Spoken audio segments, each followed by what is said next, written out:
Hello, everybody, and welcome to the Artifact Podcast, Episode 3. SUNSfan here with Slacks. We got Hyped. We got Lifecoach.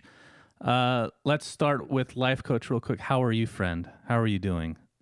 Very good. It has been ages since I've been last seen on Twitch, so it's an awesome opportunity. Yeah, we'll talk a bit about that in a second. But Hyped, how about you, buddy? How you doing? Same for me. This is my first Twitch debut in a while. Slacks, What the hell have you guys been doing? Well, how come you haven't been on Twitch? What's your lives about? I go on Twitch every day. I just streamed myself eating a sandwich the other day, turned it on for 30 minutes and shut it off. I made $1,000. No, I'm kidding. But what are you guys up to? Why aren't you streaming? I'm playing this game that I'm not allowed to stream. That's the main thing. Dude, okay. I've noticed. Okay, so we can't go too deep on what this means, but we can kind of tell how many games people have played. And Hyped is... What the fuck? Dude, do you have a life? Holy shit. I do not. Like, Jesus Christ. You play so much. It's insane. Probably has the most hours in Artifact. Yeah. Right? There's no way to know for sure, but I think so. So there is some Dota audience spill here, so I want to make sure that we get the intros out of the way. Lifecoach, we'll start with you. Can you give a little background about yourself for people that may not be aware of who you are? Yeah, sure. I have... been probably first known on Twitch with Hearthstone, which I have been streaming a lot. And afterwards, I switched to Gwent, and now I'm at Artifact. Sweet. Hyped. How about you, buddy? Similar situation. Kind of started with Hearthstone. I went to Overwatch for about 2 years, and then I'm doing this. Dude, that's a weird ass transition, by the way. How are you a pro card game player and Overwatch? How does that work? Kind of just a Blizzard fanboy. So I played WoW, I played Hearthstone, and then I went to Overwatch. And I played Dota a bit, which is kind of a Blizzard game because I played the original and then I played the Valve version, of course. Excuse me? Hype? Excuse me? Dota's kind of a Blizzard game. You're dead. All right, this will be a fun. Imagine if Blizzard actually made Dota 2. You know how shit that game would be? Not to talk any crap here, but it's gonna be a fun podcast. So, all right, anyway. One thing, usually we would talk a little bit more. I do want to get your thoughts on Artifact real quick before we sum up this intro. But we have so many cards to go over that I'm afraid that we won't have enough time. So, in the closing thoughts for the intro, Lifecoach, I just want your thoughts on what you think of Artifact in maybe a vague way. You don't have to get too specific, but your thoughts on the future of Artifact and your involvement. Yeah, sure. I think Artifact is awesome. Otherwise, I wouldn't play it, obviously. And I love pretty much everything what I've been seeing now. And also from the way Valve is working on it, the changes they made, they were always like extremely positive. I was thinking, okay, how could they even improve that game? Because it really fits my, I think it's an awesome game, but they still keep improving it. So I'm very amazed for the future. Awesome. Hyped. How about you? I like it a lot. It's, compared to Hearthstone, there's a lot more depth to strategy.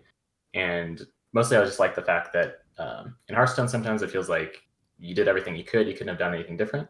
Whereas in Artifact with the 3 lanes, there's just so many more options. You always could have done something different. And have either of you lost to Slacks yet? Out of curiosity. I have lost to Slacks. He's playing a very overpowered deck. So really? Yeah. Goodness. I'm sure, Lifecoach, you probably haven't even played Slacks yet, have you? Yeah, I cannot exactly remember how often. What? You're on my list. I got a hit list of every person that I've beaten in Artifact. It's been a goal of mine to beat every beta tester. Typically, I only get a chance when they first join because I'm really stupid. So, like, after they actually learn the game, I have no chance. But in, like, that first couple of days, I'm like, hey, can I teach you the game? And then I don't say anything. I just shit on them. So, it's like your third game, Lifecoach. I was there. And Wifecoach, although she is merciless on me. She destroys me. I'm so scared of her. She's so scary. Yeah, she's very good. She's very good. She's terrifying. Sometimes I just play really, really badly to get out of the game so that my beating can just be quick enough against Wifecoach. It's terrifying. But anyway. It's understandable. Okay. So with that out of the way, guys, we have a lot of cards to reveal. So if you can turn on the streams, if you haven't already, to follow along with me. We do have 2 weird cards first that I wanted to get your guys' impressions on, because we did a Cardsmith contest, and we picked 2 winners. No. I just want to see what the professionals think about these cards. So the first one is Roshan. He's a 6/2/20 red hero, okay? Death effect, add Aegis of the Immortal to your opponent's hand. The Aegis of the Immortal, equipped, it gives damage immunity and rapid deployment. What do you think about this hero concept? And his card is just whatever. That's pretty cool. Got the downside there with the Aegis. I feel like the Aegis should only have 1 charge or something, though, right? Seems a little too strong. I feel like just rapid deployment would be enough. Why damage immunity as well? That's very strong. Yeah, that's too much. And of course, it gets countered by Slax's favorite card, PA, Coup de Grace. So, you guys are professional card players. Is PA the most stupid goddamn card in the history of any cards? Please tell me. Is there anything like that in Gwent or Hearthstone? The signature card is pretty. It's just boring. Like when someone coups you, it's like whatever. It doesn't feel good, and her stats are just nuts, obviously. So I'm not a fan of her either. Very unsatisfying in normal life. Is that a sexual reference? I don't understand. I don't know. I just hate you. I just hate PA, and I hate you for loving it. We got to keep moving on because this is going to take forever. Lifecoach, I want your opinion on the second winner, Pierpont. He's a blue 3/06 continuous effect. Every time your opponent plays a spell, you have a 50% chance to modify that hero with +1 attack and 1 health. And he has a 4 mana improvement. If there's an allied blue hero in this lane, both you and your opponent share same mana pool, which is the sum of both. What are your thoughts? 2 OP? 2 OP, right. Every time you have to read it. Okay, take your time. No, I don't think that's too OP. I mean, the hero stats are quite bad, right? Like with all the other blue cards. Mm-hmm. So, but I think blue heroes are always interesting because they are so easily to be ganked. But on the other hand, they usually have a very interesting effect. Right. Okay, cool. They don't hate our cards, Slacks. We didn't do too bad then, huh? They're not our cards. Wow. We had a contest. Someone else made them, you idiot. The ones that we chose, we could have chosen really bad cards, though. So it says something about ourselves. Now. Okay, let's get started with real cards. All right, so the first section, we're going to go over the cards that were officially revealed. Then we're going to go over the cards that were leaked by that real piece of shit that leaked all the cards. Unfortunate, but... Are we doing a real podcast? Are we talking about if that guy was a scapegoat or if he was a real deal? Are we doing a real thing? How about we discuss that when the leaked cards come up? First, we'll do the official ones, all right? All right. So the first one was... given to Artificer's Guild, a 4-mana creep Legion standard bearer. It's a red creep. It's a 0/6, and the allied neighbors of this creep have 4 attack. What do you guys think of the power level of this guy? That's pretty solid. It's like that. Oh, I don't know if that other card's been revealed. No, it's pretty careful. It's as good as that other card. If you want to type it, I can verify. It's poised on a strike, or poised to strike on a stick. So it's pretty good. People think of it as like the flame totem from Hearthstone, but you can't actually trade things in and get multiple value because obviously all the attacks happen at once. So it only gets to buff 1 thing or 1 to 2 things per turn. Plus, you can't put it in between creeps. Well, you can't really mimic it that way the same way in Hearthstone, which is a big deal as well. Lifecoach, what do you think? Yeah, I mean, it's a very good card. I mean, as the format is usually, do they know about the format which is being played? You can say that there's a non-constructed. We've mentioned this before, that this is good. This would be good in non-constructed, for example, is what I would say. That's what I'm saying, because if you talk about the cards, I think I will always take a look at them from a non-constructive perspective because I also like this game mode much better. Right. And from that point of view, I believe this card to be quite good. I mean, whenever I have the opportunity to take it, I really like it because you have to put the mana into perspective with what it does. And it always gives you 4 attack for sure, which is pretty all right for 4 mana. But it also has the ability or the potential to give you 8 attack, which is amazing then. And with 6 health, it also trumps over the other 4 mana drops as well. Mm-hmm. May I? Oh, please. I feel like one thing that a lot of people underestimate, especially new players, is the power of just being able to have a summon, something that blocks something. And the fact that it does something as well as blocking something is huge. So many different heroes because of random creep placement and hero placement and arrows, just having the ability to put something on the board that even if it doesn't do any attack, just make sure that that person doesn't get an arrow is a huge ability. And that's what makes this card, to me, so good. I love this guy in red decks because people get so goddamn tricky. They always trying to arrow you or attack something. Nuh-uh, my boy, Mr. Satyr, coming in. All right. So I think it's pretty ripped. Pretty ripped for having a flag, though. I will say that. I don't know why he has to be so ripped for that. He's a goat. They're not fat usually.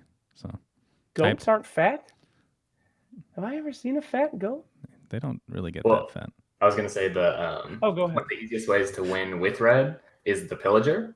But for the Pillager to hit the tower, you need a wider board. So this is like one of the perfect cards to get your board a little bit wider than your opponent's, just so the Pillager can hit the tower right on turn 5. True enough. All right, moving on. Black spell gank. Choose an allied black hero. Choose another unit in any lane. They battle each other. So this is an immediate effect. What's everybody's thoughts on this bad boy? I personally love this card. Fuck this card. All right, I have a very easy saying. If you have PA and you don't have gank, then you don't know what the hell you're doing. This card is such a piece of shit. In every single black deck, they got gank, and you think you're safe. You're like, oh boy, I've made the black heroes all in one lane. And then, no, they just kill every goddamn person on the... I hate black decks. I hate this card. And I hate all of you for playing it. I'd like to apologize in advance. The reason Slacks really hates black is because of me. Yes. I don't think he gets ragey over anybody else. It's so stupid. You win games. You have no reason winning because you got 3 ganks and a Phantom Assassin. We can talk about this for a long time. Lifecoach, what are your thoughts on this spell? Yeah, it's a very strong card if you have the black heroes to support this card. And there are, Phantom Assassin is one of them. I mean, as Lex just mentioned. And if you have any kind of good black hero with this card, it's amazing because, it goes over any lane, which means you can not only gank the hero immediately and therefore also prevent that this hero will strike, basically deal the damage this very turn as well. But you can also undermine the ability for him to play a card in that certain color. So you can disrupt his entire gameplay with it. So it's very good.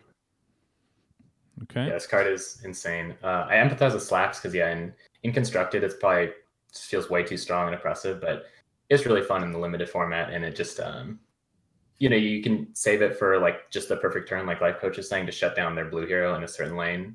And it's only 4 mana, so it's just so strong and so good. But the slight downside, you have to have the right heroes. So, and a lot of times you end up trading your hero, right? Which isn't necessarily the best thing, but considering you can use it in opposing lanes, that's what makes this ridiculously strong. It's the duel on any lane. Even if you trade great. Go ahead. It's great in all parts of the game. Early game, it's amazing. Late game, it's super amazing. Because let's say they got a blue hero in lane 1, you're in lane 3, they have initiative. You just take them out. It's freaking broken. The card's broken. Black heroes are broken. I hate them. Continue. Next. Can we just make a side comment here, just real quickly? What? When the game comes out, you know how there's always, like for Dota or any game for that, it doesn't really matter. There's always one class or color or something that people really find just super cancerous, right? Just unbearable. What color do you guys think that is? Because I personally think it's green by far. What does everybody else think real quick? Obviously, definitely red. Is black. People are going to be really annoyed at red when they first start playing, I think. Okay. Lifecoach, what do you think? Have you been... green. I don't know about that, but I think it also depends on the cards. I mean, every class has certain very OP cards. Gank is not one of them. But and if they have access to those certain, and usually they are of very high rarity, which means you won't encounter them very often. But if they have those, then it's pain to play against those for sure. That's true. They are in every color. So a very smart man. His name was Gabe Newell. He said one thing about video games. He said, "What makes a multiplayer game feel good? It's all about when you die. when you lose. If when you lose, you say, golly, I should have done this, I should have done that, that makes a good game. When you lose and you feel like, what did I do wrong? That makes a bad game. Call of Duty, AC-130, you spawn, you get hit in the face with a freaking missile. You didn't do anything, you existed. Black decks, I have a bristleback with 15 armor and 80 damage, and then you play one card. What did I do? Wake up in the morning? Oh, you picked PA. What did I do to deserve that? Nothing. There's nothing I could have done. That bad character. Black decks. Moving on. Artifact buff reveal. This item, obliterating orbits at 10 gold, condemn an improvement. Have you guys put this? I mean, this is one of those, like, what do you guys in the card game business call this? Like the tech, you tech it in or something? Is that what the terminology is? Yeah, you could call it a tech card. Tech card. There you go. Thank you. What are you guys' thoughts? It just feels like it's pretty expensive, but sometimes it's just what you need. One of the biggest downsides that people might not realize right away is that when you put it in your item deck, sometimes it'll block the items behind it. So like, say you really want to buy some cheap cloaks or something, but then this thing shows up and you just can't get to the cloak. So and then your heroes will die the next turn because you could buy the cloaks. So there's a strong downside of this card. Mm-hmm. Yeah, it's pretty expensive. And 10 gold to condemn an improvement might not even be good enough, even as a sideboard card. So I don't really like it. Yeah, I'm not a huge fan either. I think in limited format, it's better for me than constructed, just because it's like one of those, oh, I don't have anything that can destroy improvements, so I kind of need this just in case, but it doesn't feel too good to buy usually. Moving on. Helmet, we don't need to talk about every card, Slacks. Why does everyone else get to talk about the card? All right, whatever. It's gonna. Do you remember our stream when we did the Cardsmith? What happened? You wanted to talk every time. Move on. All right. This one was revealed by BTS. Helm of the Dominator, 19 gold. Equipped hero has 3 armor, and it has an active that you can use every 2 rounds. Get control of an enemy creep. The Thunder Hide counter. In some ways. This card, I don't see a lot of people running this card. I love it. I especially love it. Has that hero been revealed? Not gonna say anything. I do love it a lot, though. Hopefully he has. Debbie. I'm Debbie. Love Debbie. But no, this I love this card. It's great. It's not a popular one because the cost. 19 gold is insane. But then again, this is a freaking game changer if you're planning on going to round 8, round 10. It's insane. It's so good. I love it. But go ahead. Yeah, I mean, that card is really good because it gives you 3 armor, which is already worth whatever, 8, 9 gold, and for 10 gold you gain like 1 enemy creep every 2 turns. But it's not a base creep. You can just choose which one. But the thing is that you can wait for your opponent to drop any kind of big minion, and then you can just deploy it and then steal it. And that's like super insane for 10 gold. It would probably even be very good if you could steal it once, but you do it every 2 turns. Yeah, about the Thunderhead tech, I know that has not been revealed yet because I will probably reveal that. But yeah, that will be, of course, also add on to the power of this card as well. Yeah, this card is really insane. So we've seen a lot of the gold generation cards like the Iron Fog and the Payday. And when you play those cards, you know, you're giving up cards. So you kind of have to get value from it. And this is one of the perfect cards to get the value back from it and the tempo. Do you guys play a lot of gold decks? In my gold decks, I find a real hard time putting this in, even though I really like this item, because I just put a bunch of cheap items and then just get those Thunder Hides, you know, the Horn of the Alphas. Just spam the crap out of them. I have a hard time putting this in constructed, right? The Horn is probably a little bit better in constructed because it's more proactive and it goes with your game plan. But in limited, this one's a little bit better because it's a little bit cheaper and you don't have like 3 Paydays in your deck necessarily. Oh, I do. No. I do. I make sure I do. The hero was revealed. It's Chen. I forgot. I checked my phone. On my background, I have all of the different cards that have been revealed to make sure I don't mess up. So he's on there. Chen. Yeah, and Chen's is 4 round cooldown, right? Yes. Compared but to I like 2. getting Helmet of the Dominator on the Chen games because they always think, okay, Chen's in lane 2, so I'm going to put my huge creeps in lane 3, and then you slap down that helm. Oh, the memes are unbelievable, but continue. All right, next card, Vul Martyr, a 2-mana green creep, has a 2/2 stat line, death effect, modify allies with 1 attack and 1 HP. Thoughts? He's okay. It's hard to get too much crazy value out of the buff, but I mean, just sometimes you just need blockers, and he's like, you get something back if he just blocks a big Nero. Mm-hmm. Yeah, it's absolutely decent, and it also synergizes with the green heroes. So green heroes usually help your creeps in certain ways, and this synergizes especially with the one which gives your creeps additional attacks, for example. What's wrong with you guys? He's okay. That's Papa Semet. All right, he killed himself for you people, and you just think it. The guy jumps on a grenade, and you say, "Yeah, he's all right." Yeah, we didn't he's ask him great. to. All right, but I'm happy that he did. All right. Well, keep in mind, of course, Papa. when it says modify anytime, it means it's permanent. So if you can set it up with a huge board, it can be quite powerful, obviously. But yeah, we'll see.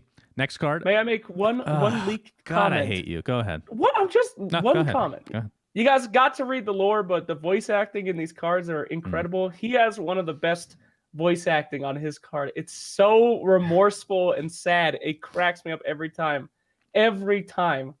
I love it. Sometimes I just play it for fun. Yeah, some of the voice lines in the game are, I mean, obviously Dota is the original, right? Where all the voice lines, everybody was obsessed with them for so long. It's like one of the few games that actually took the time to do it right, and Artifact is pretty much in the same territory, I think. Next card is a 2-mana blue creep Relentless Zombie. 2/2 stat line, play effect, give Relentless Zombie a death shield. So essentially means it's the one thing that can't be killed by, I think Slay has been revealed actually, so Slay or any Condemn of any kind. You will relive with 1 HP. What are you guys' thoughts on this little guy? Yeah, amazing. I'm not the biggest fan of blue, but whenever I play blue, the Relentless Zombie is like a very, very good card. Just to block the opponent off. You can put it in front of a hero, then the hero has to hit it twice. And it only costs 2 mana, so that's exactly what you need for blue. Yeah, so he's an even better blocker than the Martyr for the most part. And with blue, you want to get to late game, so you want to stall. He's hard to kind of fit in the deck, though, because there are a lot of better cards, so he does feel like on the low end. But one of the things he does really well is set up for AoE. It's kind of like a sneaky way to sneak 4 damage in over time right before you AoE. So someone thinks they're out of AoE range. They're like, oh, I don't have to worry about Echo Slam on this guy because he's got 7 or 10 health, and then you get the 4, and then you finish him off. Yeah, he's a good delayer for blue, which is definitely what's needed since they're so bad early. I feel like Death Shield is just so interesting. This is kind of a leak, but I don't think anyone else has a Death Shield. I think he's the only one. And it's such a strange mechanic that's put on such a 2-mana card. So I don't know. Do you guys think that Death Shield's going to be a thing that comes later more? Or is it just like this is just this 1 2-mana blue deck card? I think every mechanic will be seen again, most likely, in some form. Death Shield. I mean, this could have been one of those things where they're just testing the waters to see how strong it is, and they don't want to put anything too OP out there, perhaps. But I'd be shocked if they don't continue with another Death Shield, because like we talked about, Coup de Grace, although Coup de Grace can't be target on crease, but Slay as well, they have no counters necessarily, right? So maybe like an item, that would be interesting, an item that puts a Death Shield on somebody. But that would be the most annoying goddamn item. You would have to have some way to take out 1 HP every time. Like Dazzle Shallow Grave. If Dazzle's ever put in the game, why not? All right, next card. A 4-mana green creep Selfish Cleric has a 4/4 stat line. Fully heal this creep after the combat phase. This one feels really good in limited, I feel, compared to constructed. Thoughts? He's pretty solid, but there is a lot of competition on the 4-drop slot for green. So, but he's useful. He's useful, I'll say that. Yeah, it's definitely a very great card, specifically because the Cleric has 4 attack, and 4 attack is kind of the magical number of Artifact, because all creeps, melee creeps, which spawn, they all have like 2/4, which means if you have something which deals 4 attack, it's not much worse than if it would have like 5 attack or 6 attack. So this card is very good. Yeah, nice. I hate it. Oh boy, I think it sucks. Really? When is it ever good? When are you ever gonna kill something like? It kills infinity creeps. Yeah. No, who cares? Who cares? There's other things that do kill creeps better and have better effects after they kill creeps. Selfish Cleric is just, who doesn't do 4 damage, for God's sakes? I tried to make this card work so many times. I never find a good place for There's it. plenty of heroes that don't even do 4 damage. Well, sure. What was that, 2? All right, whatever. You guys are a All bunch of right, noobs. next one is a 5-mana blue creep Satyr Magician. Has a 2/5 stat line with an active that can be used every single round, including the one that you play it. Fully restore your tower's mana. This card's super cool. Oh yeah. Hell yeah, it's cool. This is the greatest goddamn card. I love this chick. She just comes in with her sexy voice lines and gives Daddy all the mana he could ever ask for. Y'all ever done 2 Thunder God's Wraths on lane 1 and just kill every... Oh, Satyr Magician. I love you, girl. Oh, she's the best. Yeah, refreshing. Tell me why I'm wrong. Right? I mean, you like the card for sure, Hype, because Hype is usually playing also blue decks with very expensive cards. Yeah. So It's Thunder Gods is the kind of the dream. You looking up what card's not revealed real quick? Yeah. Yeah, Thunder Gods is the dream, but any of the blue things, just a second mana bar is insane. And sometimes the body is actually helpful as well if you're playing like a blue-black and you're trying to hit the tower really hard. Just having another... Sometimes you have 2 of these and you have Satyr, and then like, Nevermore or something like that. You just kill the tower. Yeah, very, very useful. A lot of uses. All right, next one. I don't know if you guys like this one. 5-mana red creep, Curse Satyr, 6/6 stat line. Summon a zombie for your opponent after the combat phase. This is the zombie. It's a 2/2. I am so happy you 2 are here. What the fuck is the point of this card?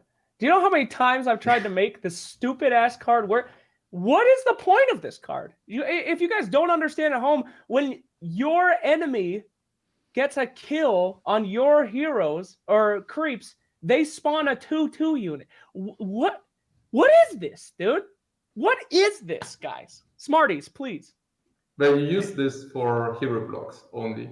I mean, obviously, if you play the card in front of a creep, it kills the creep, it gives your opponent a zombie. That's not very good, but you only use him as hero block purposes. So let's say there's a hero, it has 8/6. You block him 5 mana, 6/6 is quite all right.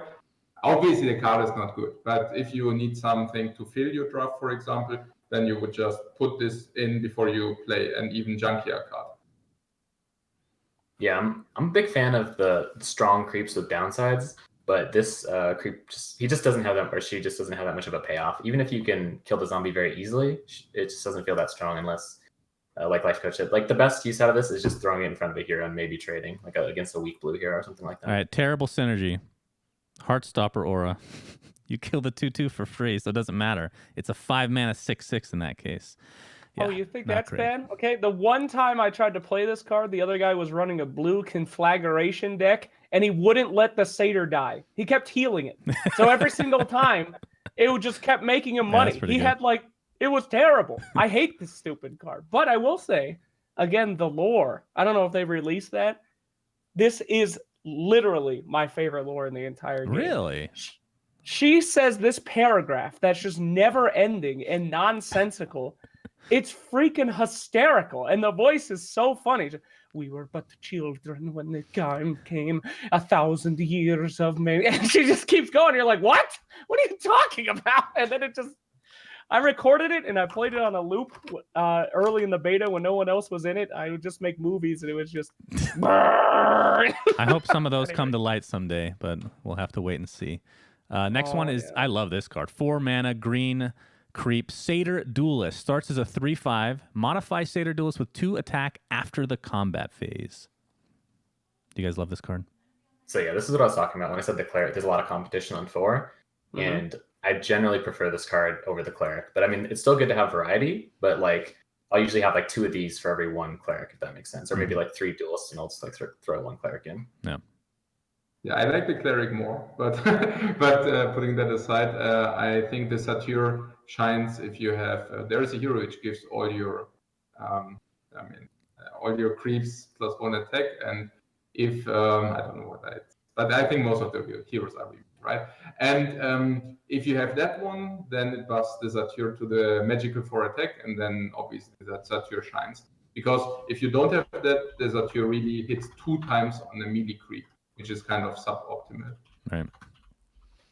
Yeah, this is like the most common creep I see for green for the most part.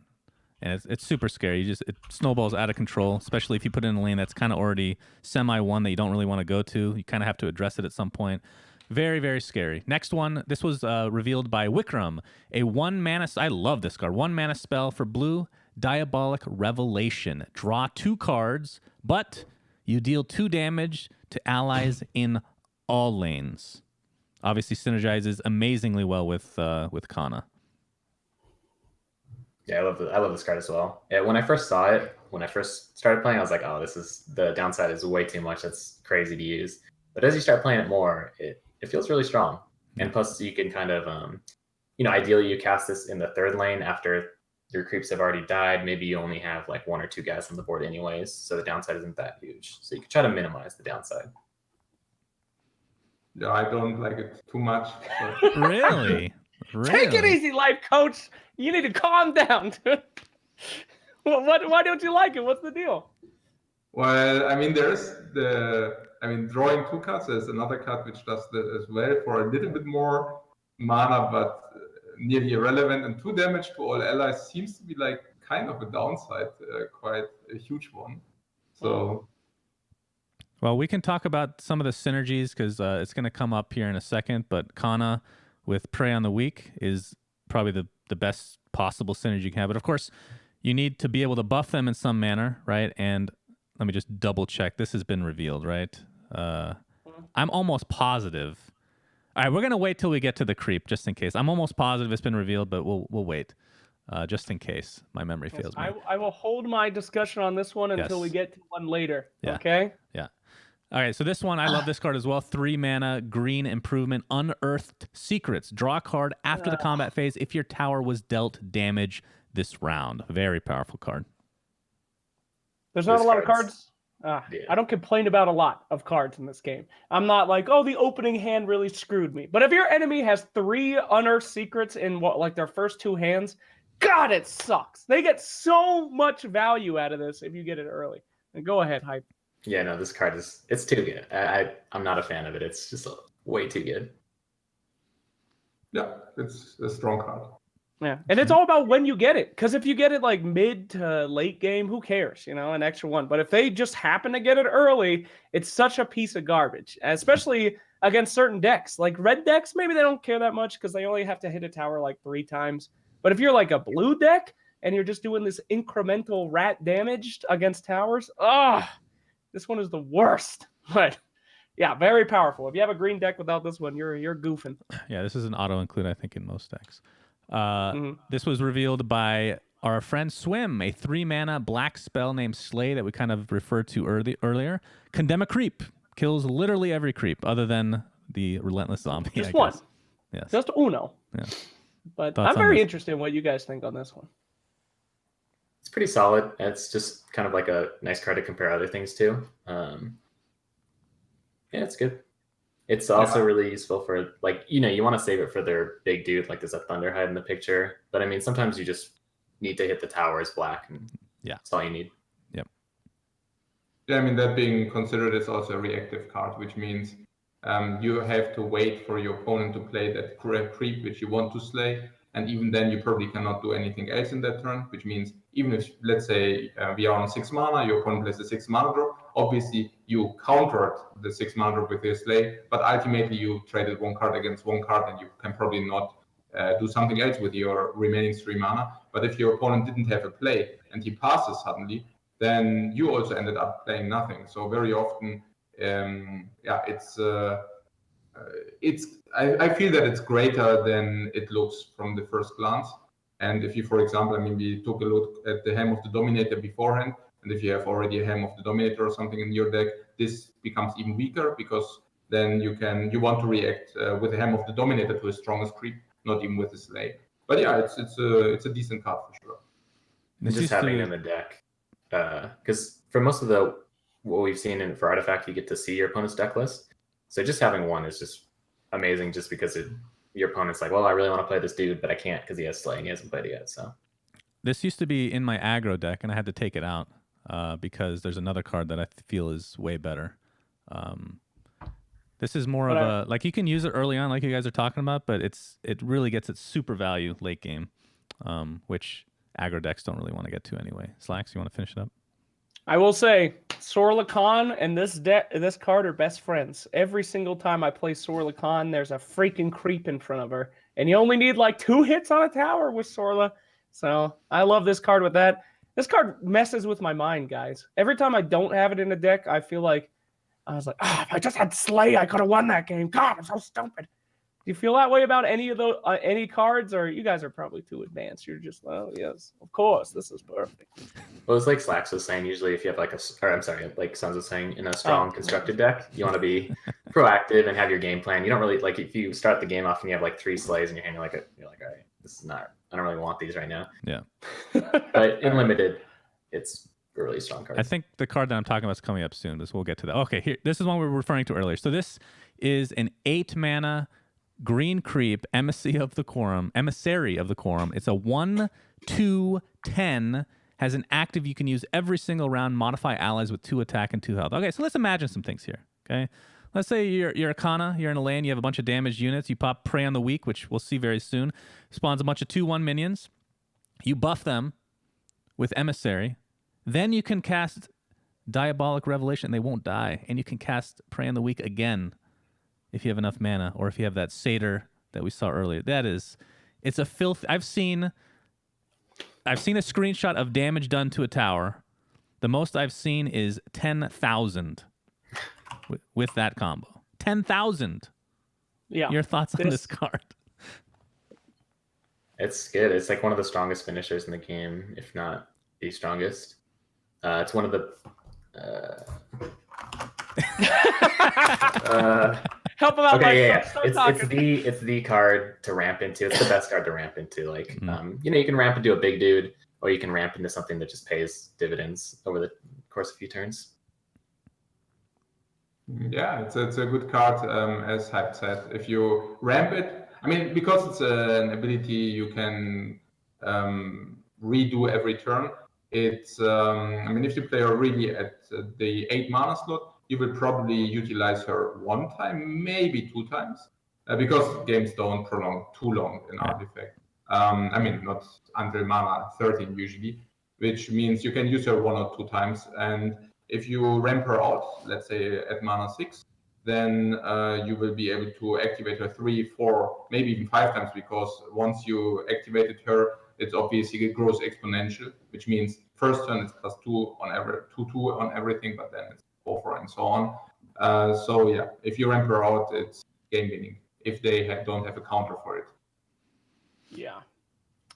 With the other cards that we saw, of course, Kanna and Diabolical Revelation and Emissary are kind of the cheesy, horrible combo. You get like 6 creeps, then you use Kanna, then you heal those guys, then you get them again, then every round they get +2. It's get used to this card, everybody, because you're going to be seeing Quorum a lot, and it's going to make you very angry. That's why you should have Slay in every deck. Just kill her. Just kill her quick. All right. This is where Slay becomes super value. Because I mean, just the stats, because she buffs herself, so it's really difficult to take her down. But it is 8 mana, of course. All right. This one was revealed by Crip. It's a 7-mana red spell. Spring the Trap. Summon 2 Centaur Hunters into any lane. These are 4/8 creeps. This is quite strong. Yeah. Fred just wants ways to finish the game. And this is especially good after you've taken down 1 tower, but you got a red hero sitting in 1 lane, and you just want to help your other lanes. Like any cross lane spell is just very useful because it gives you a lot of versatility. Yeah, exactly. I mean, 7 mana 2/4/8 is already good value, and getting this good value across lane is insane. Yeah. That's the big thing, right? I mean, again, summoning stuff is so good. And in red decks, people don't really expect this that much, right? Because there's not too many late game reds. And then when you pop one of these suckers out, it's a real huge game changer. I mean, if you have an empty lane and you pop in 8 damage at late game on a tower, oh, that's fantastic. So very cool. I like this. Very flexible in nature. Red, like you said, is very strong early, not so much late. But with this, plus obviously Time of Triumph has already been revealed at PAX. That is the most ridiculous late game spell, I think, in the entire game. It's insane. Makes Red actually good late game. All right. This is the card I was talking about. Was this revealed by anybody? Don't think so. This is a black spell for 4 mana, hip fire, deal 4 damage to a unit, get initiative. So for aggro, I think this is way better because Sorla is usually going to be coming out like 4th. So you'll have 4 mana. Slay just doesn't feel good a lot of times, and you want to finish the game early. And this gives you initiative. It kills creeps easily. It's a super good card. Yeah. Man. Screw this card. This card sucks. God, you're the worst. Continue.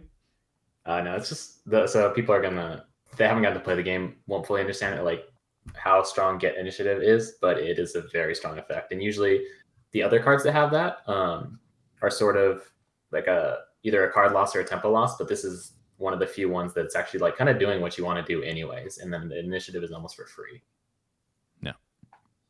Yeah, I mean it's all right. I mean 4 mana, 4 damage is also not the insanest. So, but yeah. Man, this is super cool, by the way. So correct me if I'm wrong, but I know you guys haven't played Hearthstone in quite a while. But there was a time in Hearthstone, which probably is still going, where I think opinions, once things have been played out a bit, it's either you're right or wrong for the most part. And in Artifact, we're hearing a bunch of different varying opinions, like widely ranging on what's good and what's bad and what's mediocre. Do you find that to be refreshing, or am I just talking out of my ass? What a loaded question. Do you find Artifact to be refreshing, or do you not like it? Don't say that one. Well, it's more like things are just solved super fast, and like, of course, I'm not that experienced with Hearthstone, but I've watched a lot back in the day, and it just feels like everything's kind of figured out. People have an opinion, and it's usually black and white, you know? I will say one thing. As I don't know if I ever said this, but I was like literally one of the first people to be like invited into Artifact, and you see all these different phases that everyone goes through. We're like, this is broken, this is broken, this is broken, and they've never changed anything. It's just like the people actually just learn how to deal with these different things, and we're gonna see it when the game is actually released. I can rattle them off the top of my head. The first 4 phases that every single Artifact player goes, oh, Red is broken, this particular card is broken, and then they just learn how to deal with it, which is interesting. It's kind of like Dark Souls, you know? You just kind of deal with it and move on, where I don't know if a lot of people, other card games have that. That's why I relate this to Dota in a lot of ways, right? Because that's what Dota's like. It's exactly what Dota's like. I mean, yeah, they balance stuff, but you learn on the fly, and things are never figured out. That's what makes it so deep. Yeah, something about this card would be there could be like sort of a meta with initiative. So, for example, when you first start playing, you don't really know how to utilize initiative. So, say 2 new players are playing, no one cares about initiative. So, this is just 4 mana, deal 4. But then as people start to get better, you start to care about initiative a little bit more, and then this feels a little bit overpowered because like you're trying to play for initiative, and then your opponent plays this, and you're like, oh, what do I do? And then going further, as people add more of these cards, it gets even more complex because maybe you're saving your initiative card in lane 3, so you can have initiative in lane 1 the following turn. But then they could also have their initiative card, so it gets crazy. If that makes sense. Yep. People in chat are freaking out. I didn't mean that it's the Dark Souls of card games, all right? I'm just saying similar playstyle. This is not super hard. It's just that you fight an enemy. In this case, the enemy is a certain tower improvement, if I may. And then you're like, okay, this is impossible to beat. And then you start to figure out the ways. Oh, I know which one you're talking about. I know what you're talking about. The day will come. The day will come. All right, moving on. Anyway. Oh, God. Speaking of improvements, I fucking love this card. A 3 mana improvement for black. The Oath. You cannot play spells or creeps while this is the active lane. If there's an allied black hero in this lane, allies have +4 attack. The ultimate aggro card. Very double-edged sword, though, on this bad boy. Thoughts? I love this card as well. It just makes the game very interesting.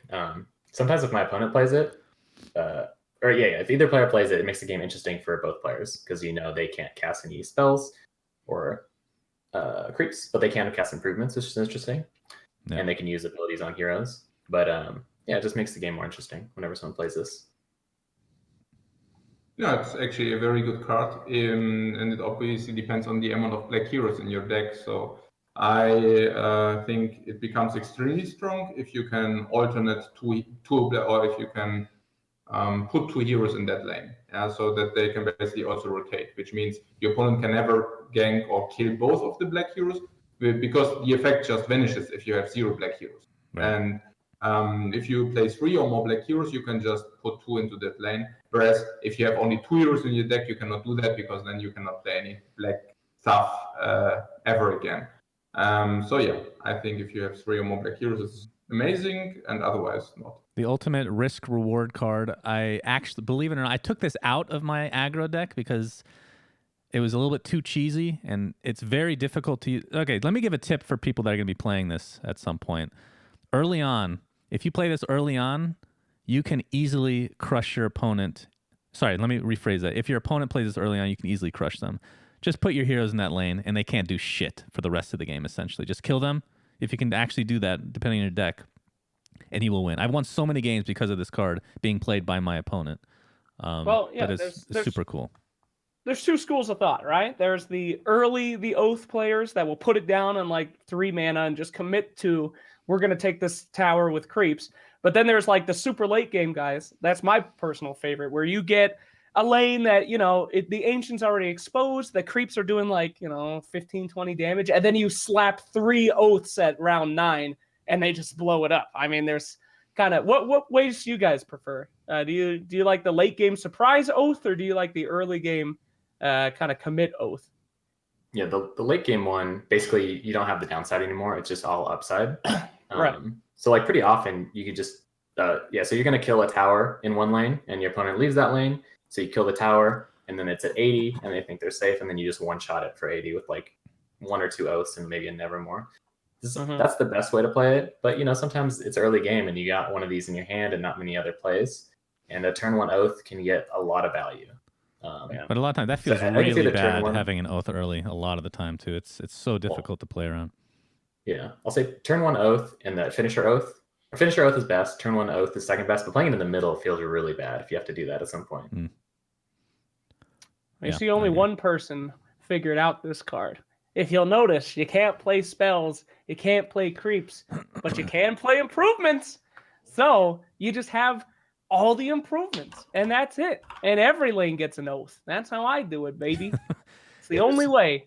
Boy, that's bad. All right, moving on. One more thing to mention too is the Obliterating Orb.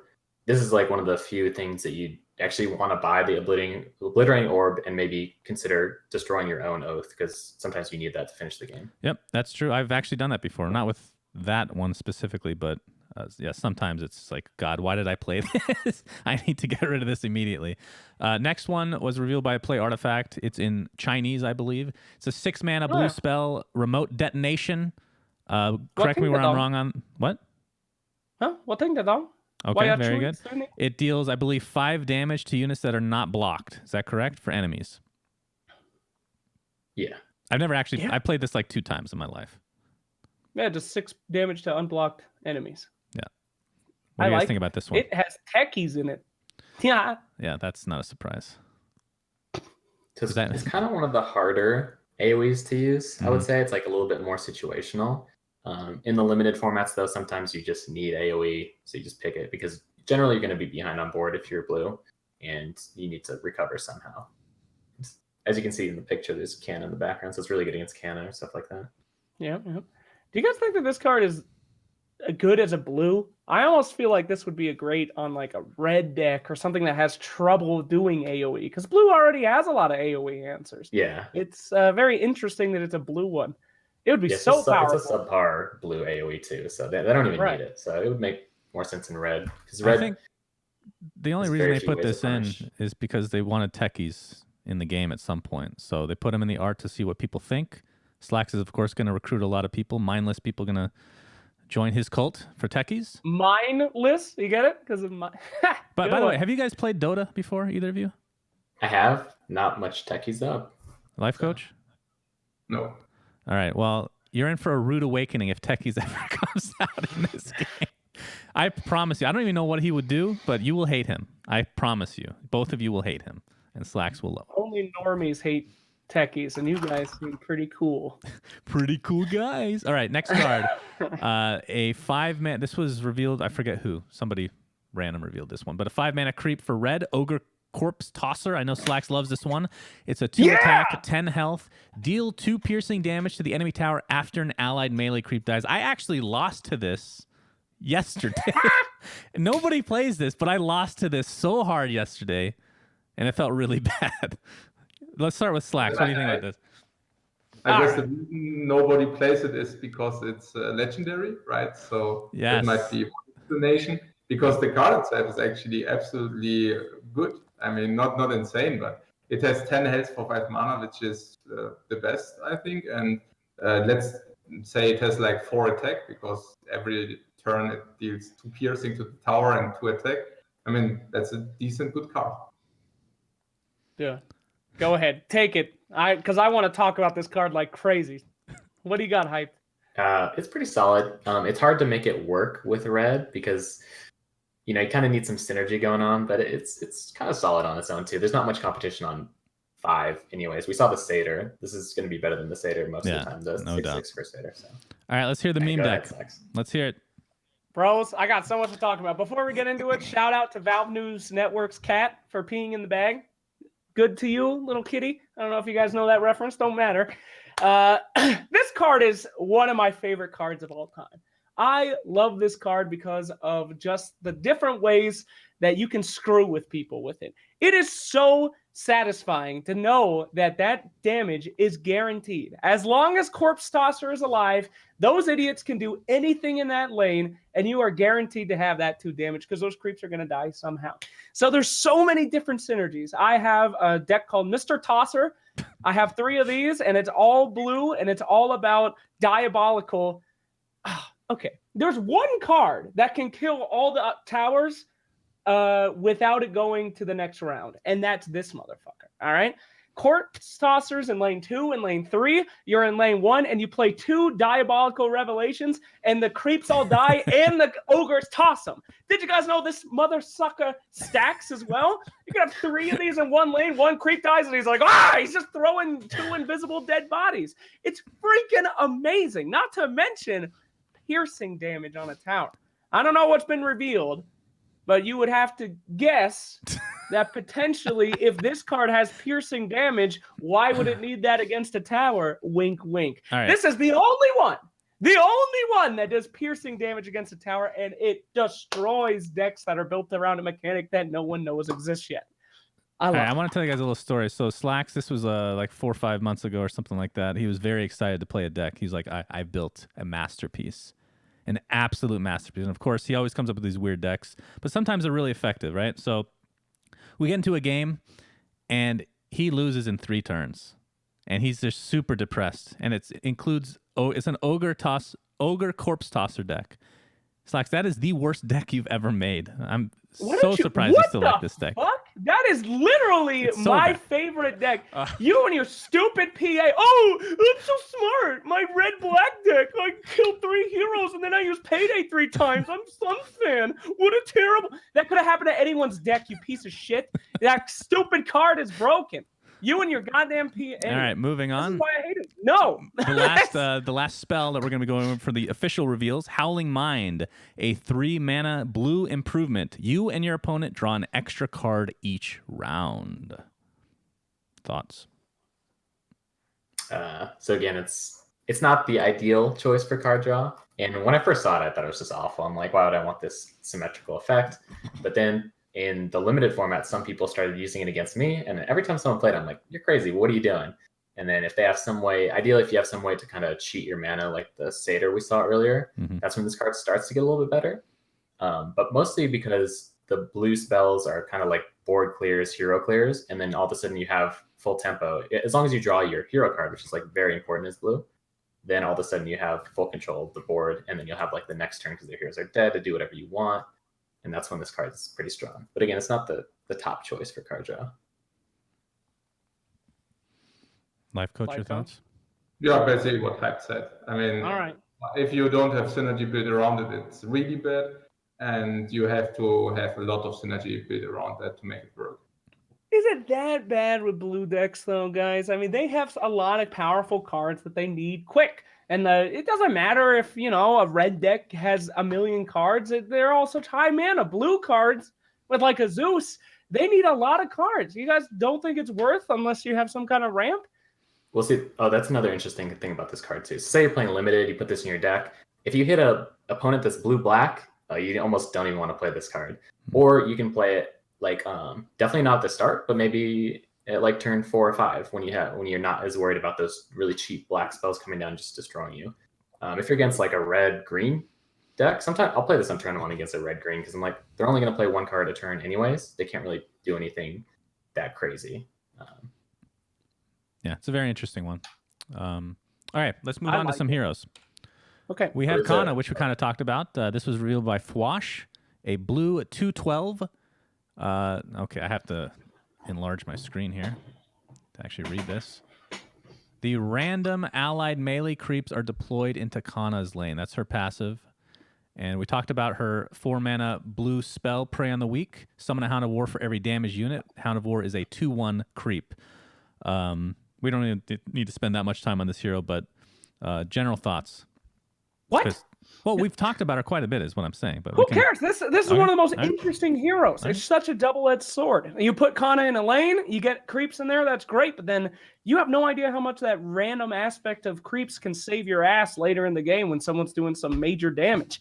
With Kanna, the enemy knows where your creeps are going, and that's such a huge detriment to kind of the RNG that can sometimes be life-saving. This hero is so fun to think about. I love this hero. What do you guys think?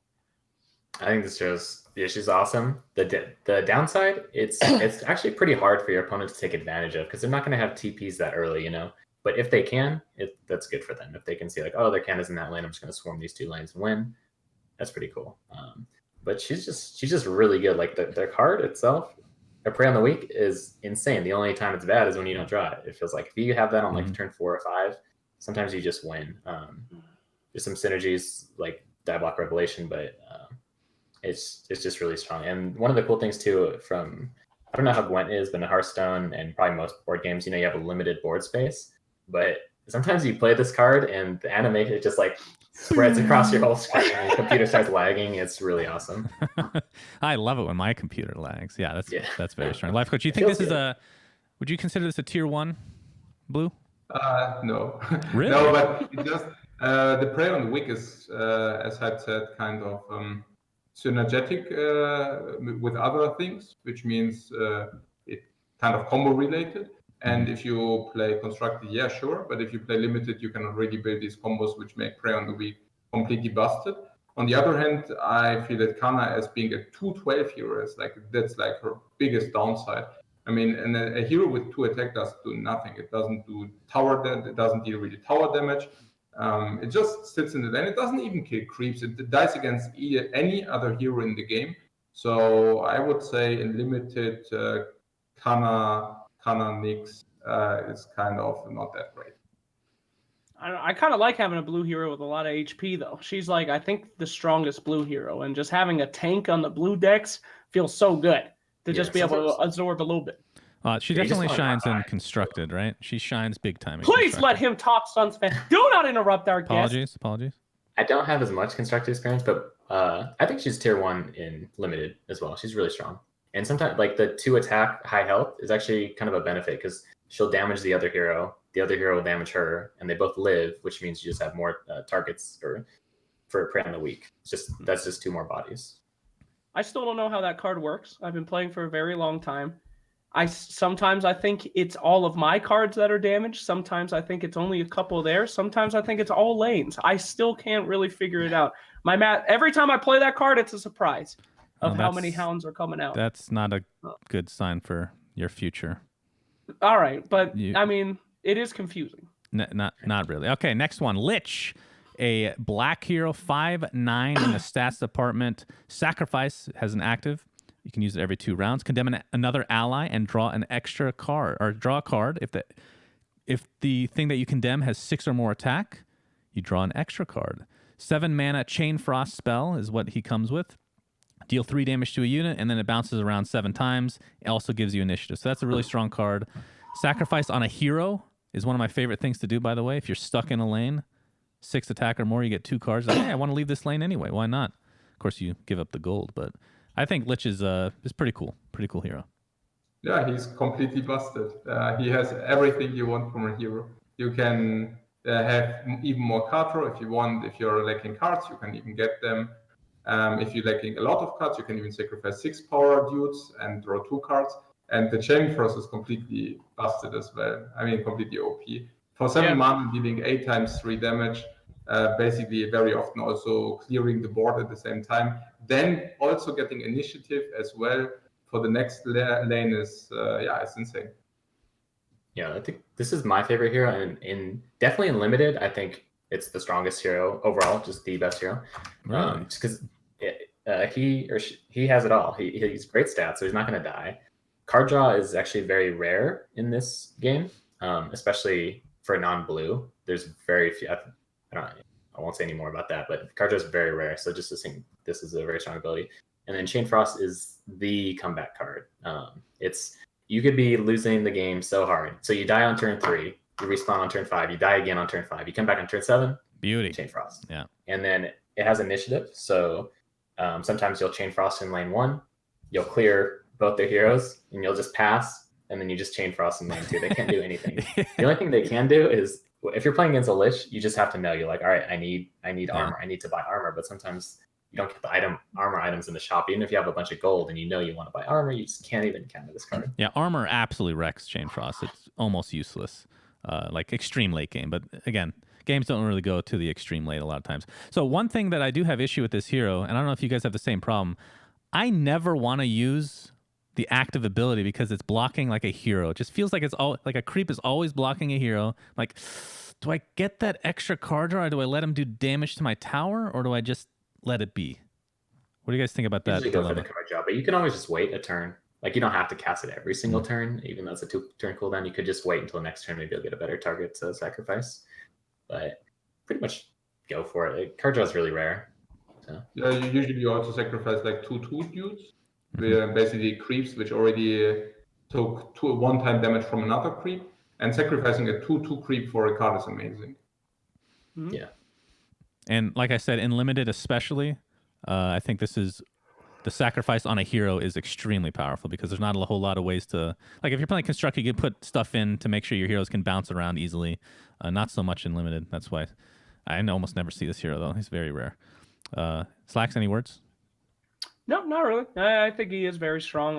Initiative, as we've seen in a lot of different decks, the cards that allow you to do it don't do that much. They give you +1 armor. They give you like a couple attack. They're very weak. This is the outlier where it's a huge amount of damage, huge benefit to the game, and it also gives you initiative, and that's why it's such a powerful deck card. Right.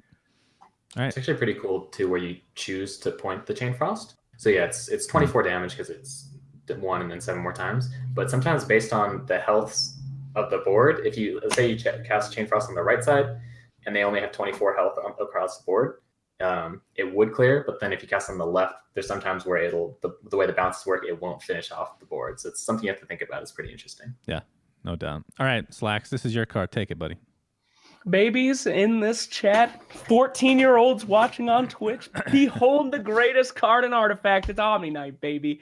Sure, his pass ability ain't that great. Purification, you get 3 HP. It has a very low cooldown, though. You'll be surprised at how often you get to use it in games, I feel. But it's all seeing one's favor is so good. I love this card. Regeneration to me is super health. Right. I love it. Not to interrupt, but people are going to be listening via audio only. Can you explain what these are? Okay, so Purification gives you +3 every 3 turns. It just heals, which is great. It doesn't have to be your allies as well. I love using this card against Ricks and just healing the Ricks and making sure that he can't go out. I have a deck called Hostage Situation where basically I try to keep the enemy alive but super underpowered so that they have no options to move lanes, and Omni Knight's great in that.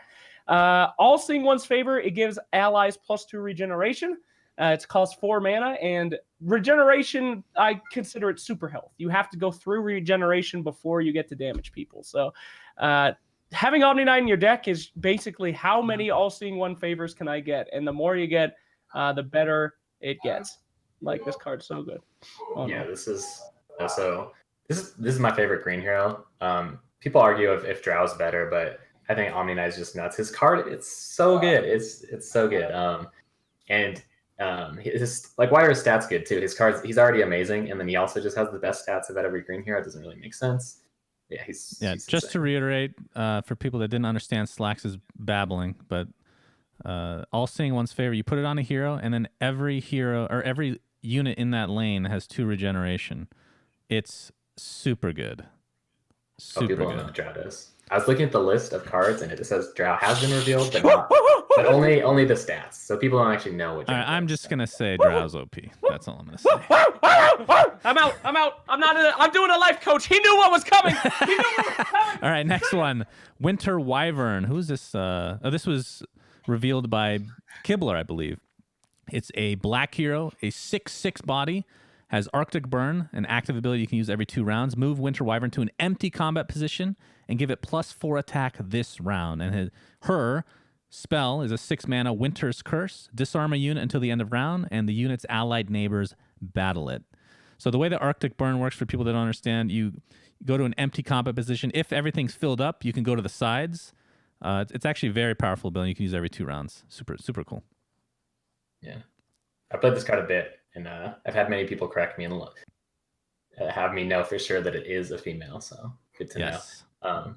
And for the way that the cooldown abilities work, the cooldown starts no matter what position it's in, so a lot of people like to put this card in the 5th position, so that way when you play it, you can play the cooldown. So in case she lands in front of a strong red hero, you can just move her immediately. And then the card is comparable to coup de grace, but you don't discard the card. So anytime you can do that, it's better. And sometimes you'll disarm the hero in front of your black hero, and then they'll just die for free. So I'm going to say this. For a black hero, 6 mana cost card, I think it's actually kind of underwhelming spell, personally. Does anybody agree with me? Compared to the rest, is what I'm saying. Pretty meh. It's like usually TA just kills it. The first time I used this, I thought it stunned. I was almost positive it stunned, because in Dota, it's a stun. But then I have to remember, can't make those correlations all the time. So it's a disarm only. Yeah, I think I was a little underwhelmed at first, because I'm like, oh, it's a little hard to get off. The position has to be right. But the more I play it, you play it 1 or 2 rounds in a row, all of a sudden it feels like you just have card advantage. It's just a very valuable card, I'll say. Like compared to coup, you discard the card, which really hurts. Right. At first it doesn't hurt. You're like, oh, who cares? I lost a potion. But as you start to play more, you're like, oh, that really hurt. Oh, I lost another coup. Oh no, not that. Yeah, exactly. Lifecoach, what do you think of Wyvern? Have you played a lot of her? Oh, well, I mean, if you get her randomly, sure, but otherwise, I mean, it's not one of the top tier heroes, that's for sure. But she's playable. I mean, it's not like completely bad or something. And as I've said, the Winter's Curse, very often or sometimes you're just in the ability to use it as a hero gank. And if you also have Phantom Assassin in your deck, whenever you really need to gank a hero and Winter's Curse is not sufficient, then you just use Coup. And if you can carry the hero with the Winter's Curse without discarding another card, keep also in mind that if you discard the card with a coup, that the card you discard is sometimes also a 7 or 8 mana card, because the cards which you can deploy early in the game, you will, and you will have only extremely good cards in your hand, left in your hand, and maybe you don't want to discard those at all. I find her active is pretty underwhelming. I always think that it's so good. It just sounds so great on paper, right? I mean, you get to go to a free position. It's like almost guaranteed 10 damage onto a tower. But I never find that that's like this huge deal in the end. I don't know. Do you guys feel a little underwhelmed by her active, even though it sounds amazing? For aggro, it's quite good, especially in limited, I find at least. Because maybe not in constructed as much. She's okay. I think the problem is just the 6 HP, right? Because even if she does do that and she goes to a free space, it's not like an impossible thing to get rid of her or block her or something, I don't know. A little underwhelming to me, but she's all right. Yeah, I don't consider her a tier 1 hero mostly because of that HP. Most of the heroes I consider tier 1 have a lot of HP, but at least her active is a way to kind of play around the fact that she's pretty fragile. All right. And we've been using a little bit of lingo on this podcast, so excuse me. We can't reveal too much. So there's going to be a very limited explanation. But there is an artifact, certain constructed plays where you can construct your own deck specifically how you want it. And then there's a different game mode that's more limited. And basically, you're not allowed to have free range of all the cards. That's all we're going to be able to say about it until they do an official one. So we're saying that when we say constructed, you have the full power to control everything exactly like you want. And then in limited, you have certain cards that you can use, which means that cards that are super powerful in limited, because there's easy ways to counter them if you can fully construct. So there you go. There's your explanation. Well done. All right. It has synergy with gank too. So sometimes you'll shift, you'll get, and it's a 10-6 then, and then you can gank to another lane in one shot, pretty much anything. Guys, we're done with the official reveals. So Yay! that, I don't know if you want to go on a monologue about the leaks, Slacks. None of us were very, very happy about them, but we were told by Valve that we're allowed to discuss them. So what I'm going to do is we're going to go through them a little bit faster than we have been, I think. The heroes, I don't think we should discuss. I'll just mention what they do. The reason I say that is because the signature cards have not been revealed, and I don't think there's a point in even talking about the heroes. Do you guys agree if we can't talk about the signature card? I would agree. We'll leave those guys a little bit of ability to do a reveal later. I mean, who cares? Okay.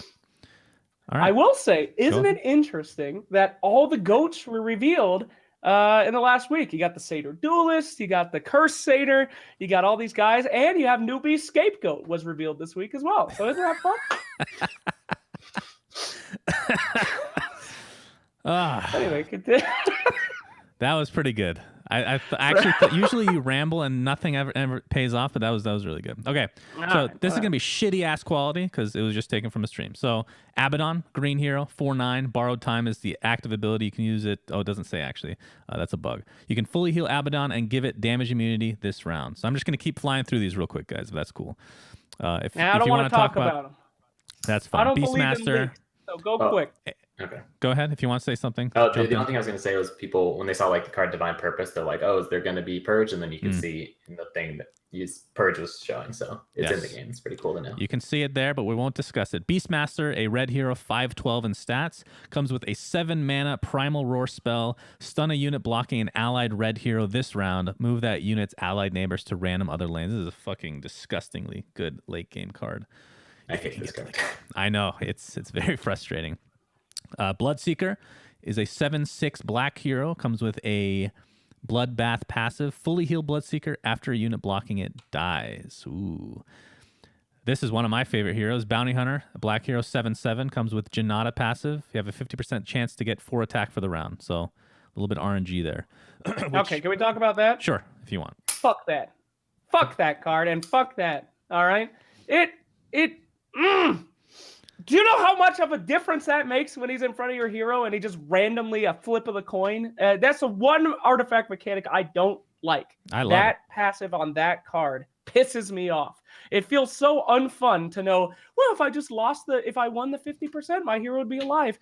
I hate it. That's the one thing I don't like in Artifact, is that passive on that card. Personally, what do you guys I want to get hyped in Lifecoach's opinion on the RNG factor of Artifact, just like a quick thing. But for me, anytime like RNG doesn't go my way, it doesn't feel as bad as other games because there's still other stuff I could have done to avoid it. Like it's more calculated. It's more, I don't know. It just feels different to me personally. Do you guys feel the same way? Yeah, sure. I mean, there's a lot of RNG in Artifact, but this is kind of controllable RNG, which means there is nothing, usually not this RNG where you say, okay, if this and this happens, I will lose the game immediately or something, or within the first 3-4 turns. But it's rather, okay, you have like a 33% that it can go wrong, but if you do this and that, you can reduce these 33 to 16, for example.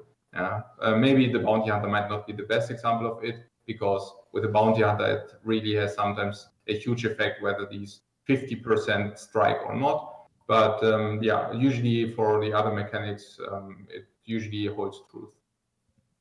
Yeah, I'll say Bounty doesn't bother me that much because he already hits pretty hard. So if the 7 versus the 11 it kills something, it's going to be pretty rare.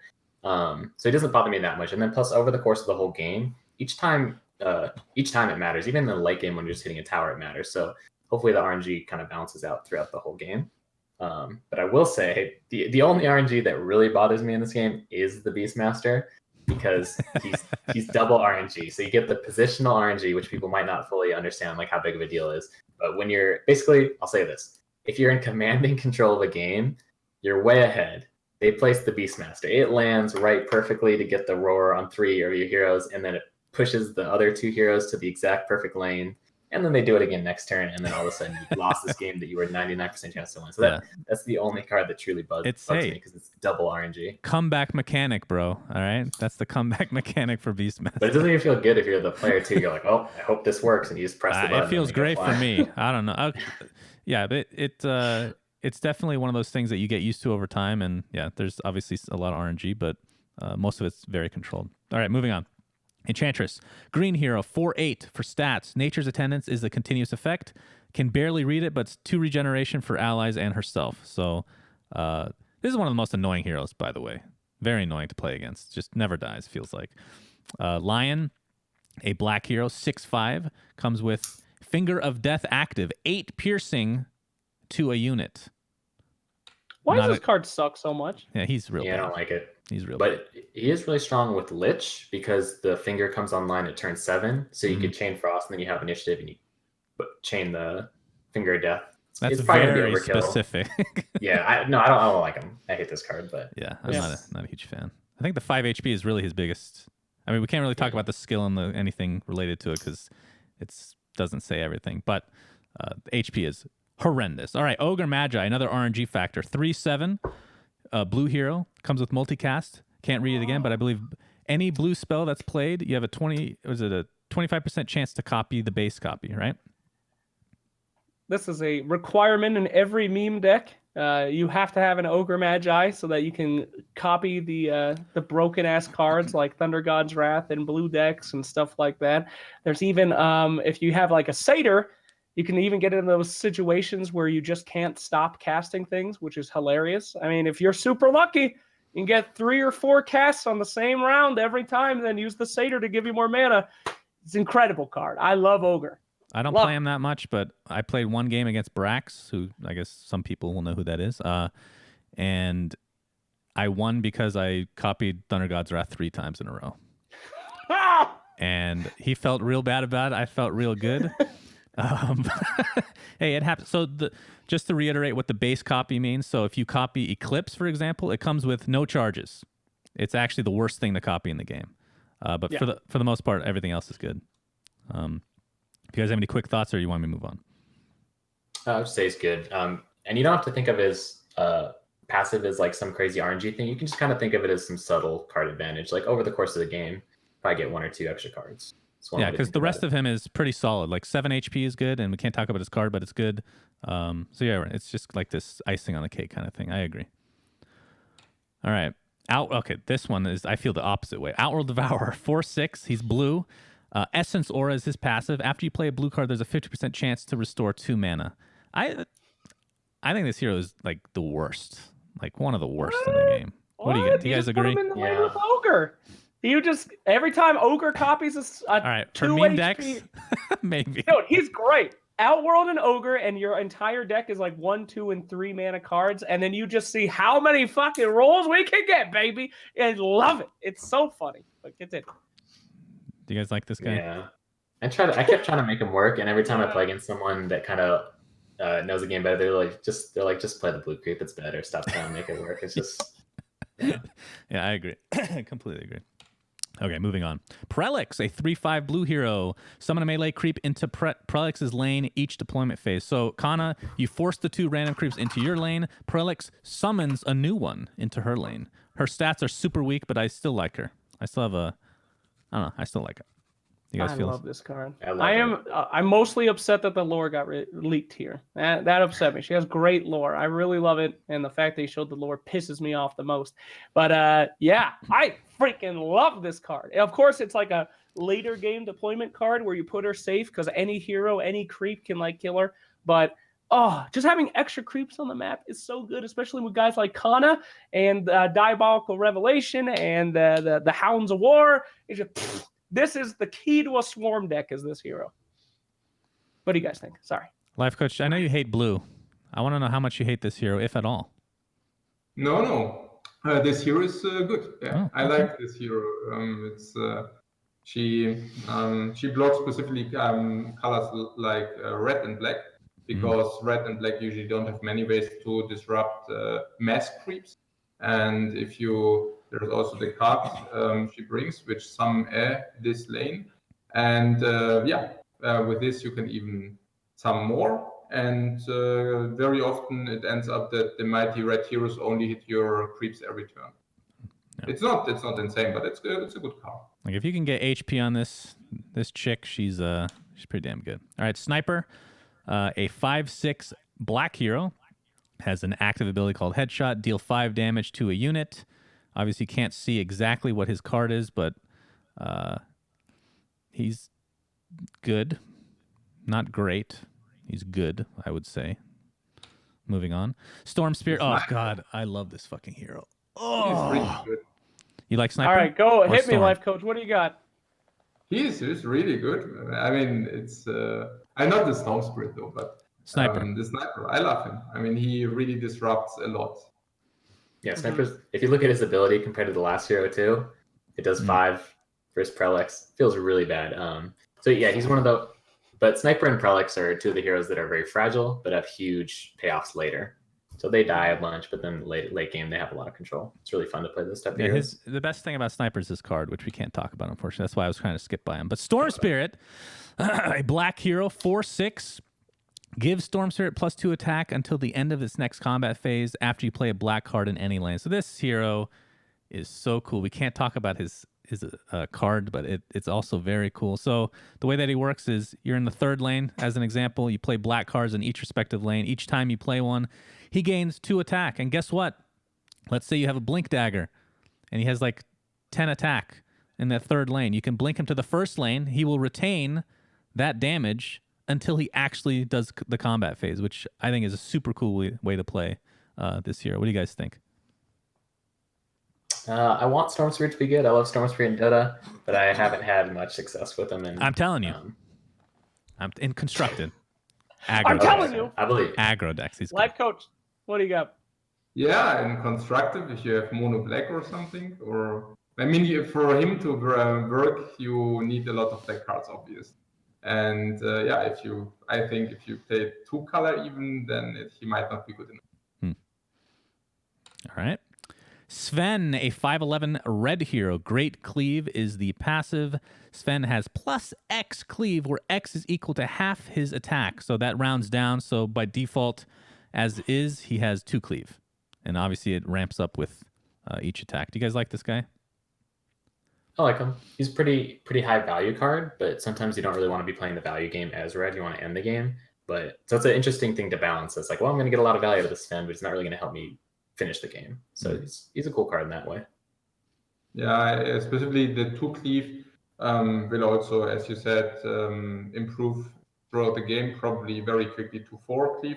And with 4 Cleave, you can just kill base creeps collateral, which is also very helpful for red. Yep, true that. It's all right. Timbersaw.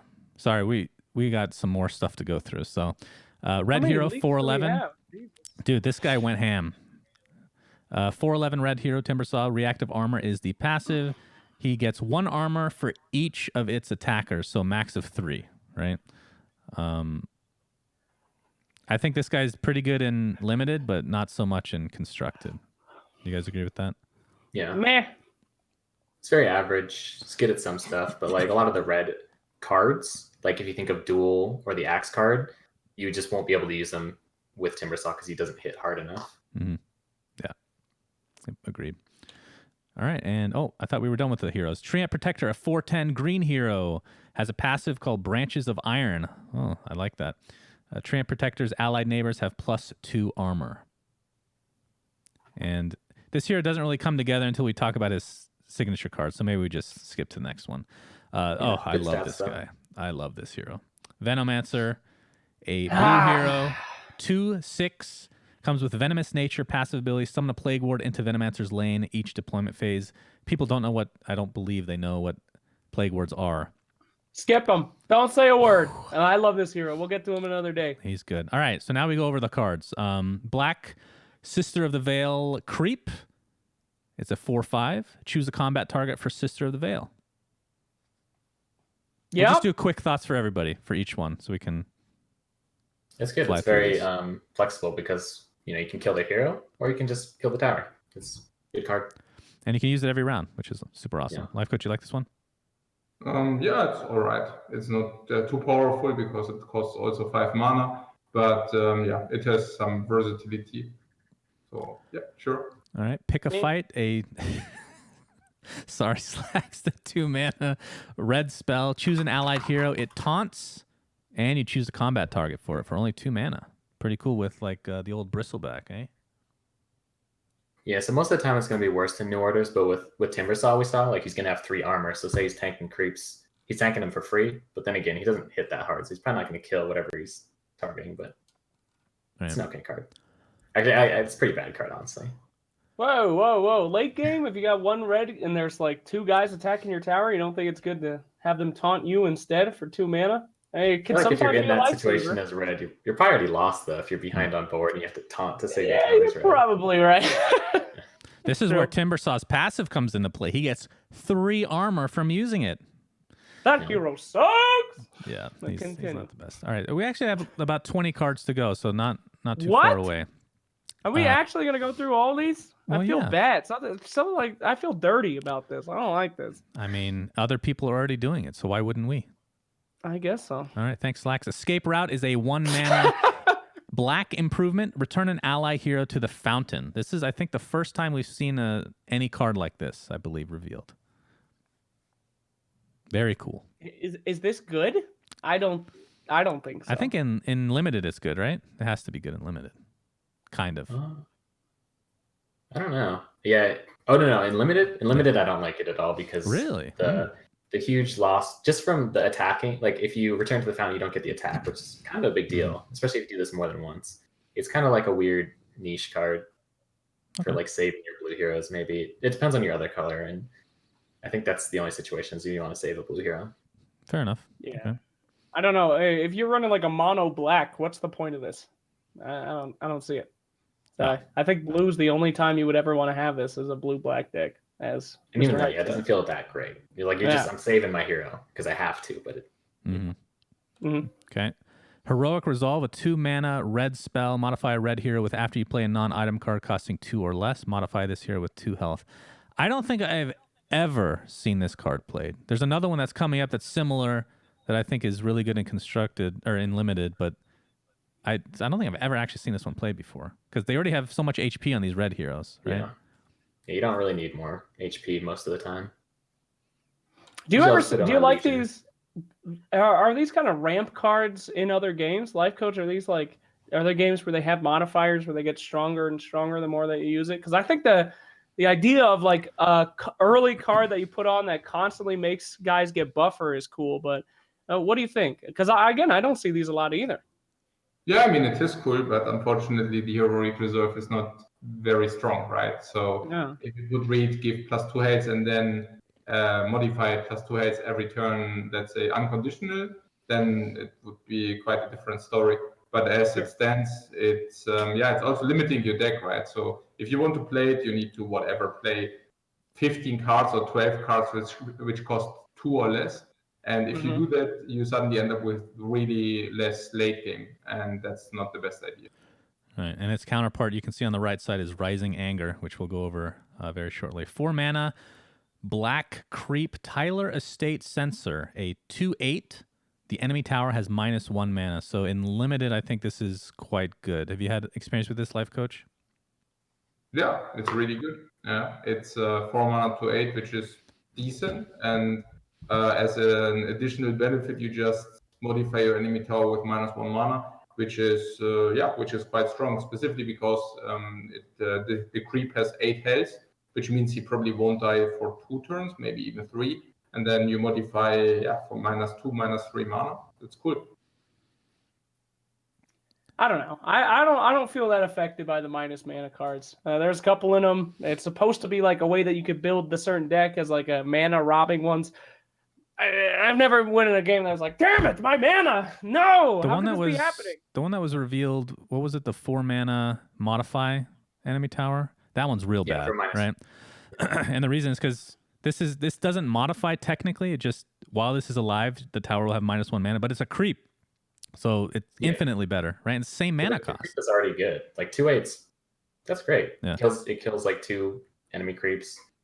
And yeah, I when I first saw it, I was like, oh, it doesn't seem that good. But actually, I think I played against Lifecoach a bunch, and he always added in his decks. I'm like, oh, this is pretty strong. And then I started picking it, and now I like it more than the other black creeps. So. Wait, what are your favorite colors, Lifecoach? Black and red. Oh, my boy. All right, we're going to get along just great. Excellent. So that's because of the heroes. That's because of the heroes. If the blue heroes wouldn't suck that much.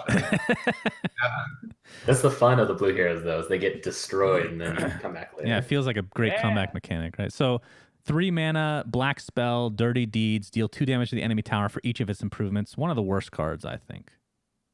Unplayable almost. If actually unplayable. Yeah, one of the worst cards. All the colors do have some way to kind of combat or counter heavy improvements, but this isn't going to get the job done, like ever. Lifecoach, have you ever used this before? No. All right, that's all we need to know. Next card, 3 mana, black improvement, Path of the Cunning. After you play a black card, modify a random ally with 1 siege. I've never seen this card played before either. Anybody else? This is real awful. bad. The last 2 cards are garbo. Yeah, you could imagine a strategy where like you stack just a bunch of siege, but even if you're already stacking siege, like what's 1 to 3 more? Like it's just nothing. It's not enough of it. Plus, you need to be blocked for siege to actually do anything. Like if siege, yes, it's gonna randomly apply, and it might apply to the guy that's not even blocked anyways. Exactly. So. Yeah, it's rough. 4 mana, red spell, Sucker Punch. Stun a unit blocking an allied red hero this round. Deal 2 damage to that unit. This card's so goddamn good. I have it in all my red decks. I love it. It's so fun. You guys might not like it, but it's this. Anything that can like stop an enemy's plans is something that I really value in this game. And just like having this red hero late game, it's round 10. The blue hero's about to completely punk. You just managed to get them. It's a big reason why initiative is so important. I love this card. You guys not fans? I can see your faces are full of disgust. It's a really powerful card, but it's balanced obviously by the RNG of the positioning, which can be a big deal. But so that's why you can't have too many of these in your deck. But you always want 1 or 2, and it's red doesn't have that many. I'll say disables or kills instantly, but this is one of the cards that you have to respect when you're playing against red. You're like, oh, I might need initiative because he can sucker punch me. Because you'll see your guys lined up with their red here. I'm like, okay, now I need to hold initiative or something. Right. To respect the sucker punch. 4 mana, red creep, Smeevil Arms Master, a 2/2. Play effect, modify a random allied hero with 2 attacks. So I've been playing around with this in limited, and I actually think it's not that bad. I don't know what you guys actually think of it. Lifecoach, have you played this one? With Sven, yeah, because then he becomes good. Right. But otherwise, it's just average or limited. Give it to me. Give it to me. Come on. This card sucks. It's not that bad. Give me 1, Lifecoach. It's not the worst. So again, modify, that's 2 attack for the rest of the game. It's a minion. Obviously, the stats aren't great. It can be used to block. It is random. It's a random hero. So obviously, like Lifecoach was saying, if it's just Sven in the lane, then you're good to go. Otherwise, it can be a 50-50 or whatever the case may be. So, I don't know. It's a little meh. The red cards are just not going to be that great. So this is an okay card because it's not awful. Yeah. For red, it's okay. Rising Anger, 2 mana, red spell. Modify a red hero with after you play a non-item card costing 2 or less. Modify this hero with 1 attack. This one feels way better than Heroic Resolve, personally. Yeah. So this is definitely better than Resolve. Not an amazing card, but pretty good. And again, with Savannah, it's going to be awesome. And if you compare it to the last card, you only have to buff it to 2, and then you have to make it for the 2/2 body. So like 3 triggers, and then it's already comparable to the Smeevil. So pretty good, but it's still not a great card, I would say, because you don't. Well, I guess it depends on what deck you're playing as well. But one thing to note: when you play this, it activates itself. Yes. So you will get the 1 attack right away, right? So you can spam 3 of them on 1 hero and get an untold amount of damage. An amount of damage I can't even calculate, but very good. It stacks upon it. How much would that be, smart people? 6. Okay. Moving Wow, on. well done. So one thing to note also, I mean, red has a lot of cheap spells, right? As you can see on the right side of the screen. So activating this is the most difficult. But I've never seen this played in constructed ever. I don't think it's playable, but in limited maybe. This one Swim has caught me onto this card. Crack the Whip, a 4-mana spell. Modify a black hero with after you play a black card, give this hero and its allied neighbors 2 attack this round. So for aggro, this one is pretty powerful. Lifecoach, you love black-red. Have you played this? Yeah, I mean, I like that card because, again, the Crack the Whip, giving 2 attack will bring your other melee creeps from 2 attack to 4 attack. And with 4 attacks, those melee creeps will be able to perfectly answer enemies' melee creeps with 4 heads, and base creeps have 4 heads. So again, the magical 4 attack are being reached because of that card. And sometimes you can also use it for finishing purposes. Let's say you have some empty lane, you have this card in the lane, you can suddenly explode with like 3 cards, giving your lane plus 18 damage, and maybe even threatening a surprise double tower kill. Yeah, it's one of those that it's like it's a bit expensive to modify a hero. Like if you're playing aggro, you kind of don't want to play this sometimes because you have a lot of cheap spells that you want to play first, but it can be a great finisher. It can be kind of one of those surprise cards that not a lot of people see. It's really good too because, again, like Rising Anger, it works just the turn you play it. Yes, exactly. So you're getting the trades, and then as you go further in the game, you have a lot of cheap black spells. So every time you cast like a kind of cheap black spell, you just get +6 attack. Right. It's really strong. We're not going to show the animation here, but it has been leaked, unfortunately. Probably the second coolest animation in the game. Coolest, yeah. Keenfolk Golem, a 6-mana creep, 13/13, but its play effect is discard your freaking hand. Lifecoach, red-black. Yeah, Have you ever played this before? Yeah, I mean, I have been playing this once because I wanted to see how much it sucks. And yeah, it's that has been my only time. I mean, it's really only playable if you have a deck which ends at 6 and probably doesn't even have other 6 drops. And that usually also means that your deck might be bad anyways. And 6 mana 13/13 is not even that much through the roof. I mean, it's good. It's obviously very good stats, but it's not that it insta wins your game or something like that. Yeah, like green has what, 7 mana, 14/14. That is green though, so you can't really compare 1-to-1. This is I'm forgetting is it Deathwing from Hearthstone? Similar, right? Is that the one I'm thinking of? Oh, Deathwing has a crazy. Deathwing's a little bit better because he destroys both boards. Oh, that's right. It's a little bit more useful. Yeah. So yeah, people think of how hard it is to use Deathwing in Hearthstone. Like Deathwing was like very rarely played like over the 5 years he's been in the game, and this card's even harder to use. But yeah, usually you just throw this guy down to try to finish the game the turn you play him, but it's very easy for your opponent to just put like a Martyr or Relentless in front of it or just anything. Yeah, literally any creep. I've been screwed by this card so many times. I really tried to make it work, but it's too easy. And since you literally discard your entire hands, you have no answers to whatever they get to do next round. So they can just put all podcasts we've been talking about how strong these like very small mana summon creeps are for a block. This is exactly why. It's like an all in, and then you're like, yeah, here's this relentless zombie for 2 mana. Sorry, you literally killed your own game for no reason. It's just screw this card. I'm not surprised you've tried this thoroughly. Not at all. So many. Next card I think is really good. A 1-mana blue improvement, Messenger Rookery. Sorry. Choose an ally. You can do this every round and choose a combat target for it. Pretty freaking good. Don't like it. Oh, this card's insane. It's so good. Especially if you're with blue black or blue red, it gets amazing. Because if we saw those red cards that can redirect, they feel really bad to put in your deck. They're just so low value, but sometimes you just put them in there anyways. Whereas this one, you could play it every round. And even if you're a blue-green or just, it's still good. Like just to help you get better value trades with your creeps and stuff. Really solid. The only downside is you kind of like are never gonna have initiative because you're always like spending the end of your turn like pointing stuff. But it's fine. Yeah, and honestly, we can also just compare this card with new orders. I think they have been also revealed. And this card is doing exactly the same, but you can also choose which row. So it's also row flexible, and it stays as an improvement. So it's just completely dominatingly better than new orders.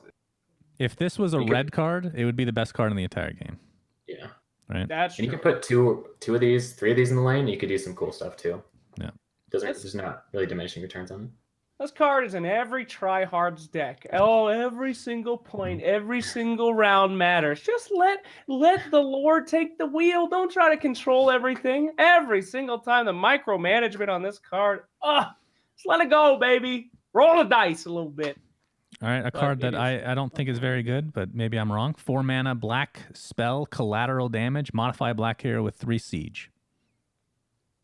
Don't think we need to talk about this one unless you guys really like it for some reason. This card sucks. It's all right.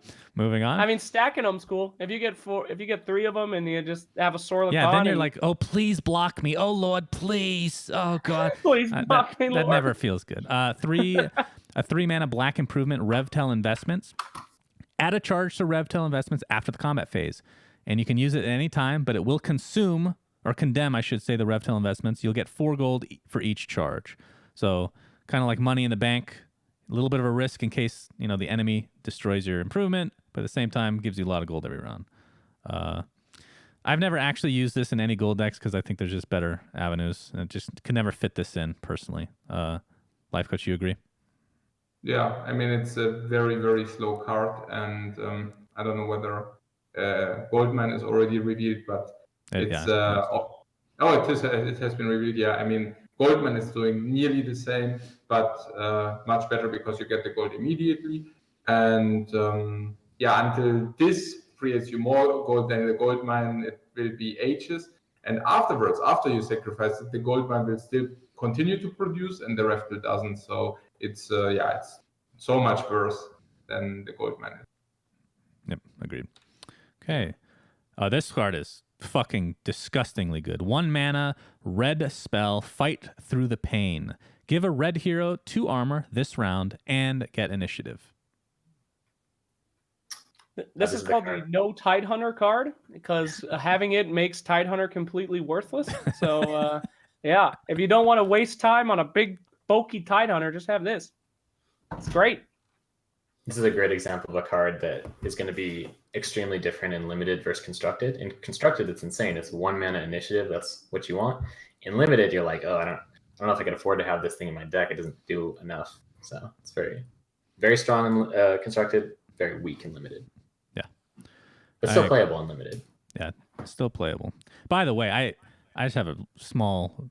Okay, I can't say too much now that I think about it. I hate Tidehunter. That's all I'm going to say. I think he's garbage. Relax, dude. All right, next. Not crazy about him either. Ristul Emblem is an item for 4 gold.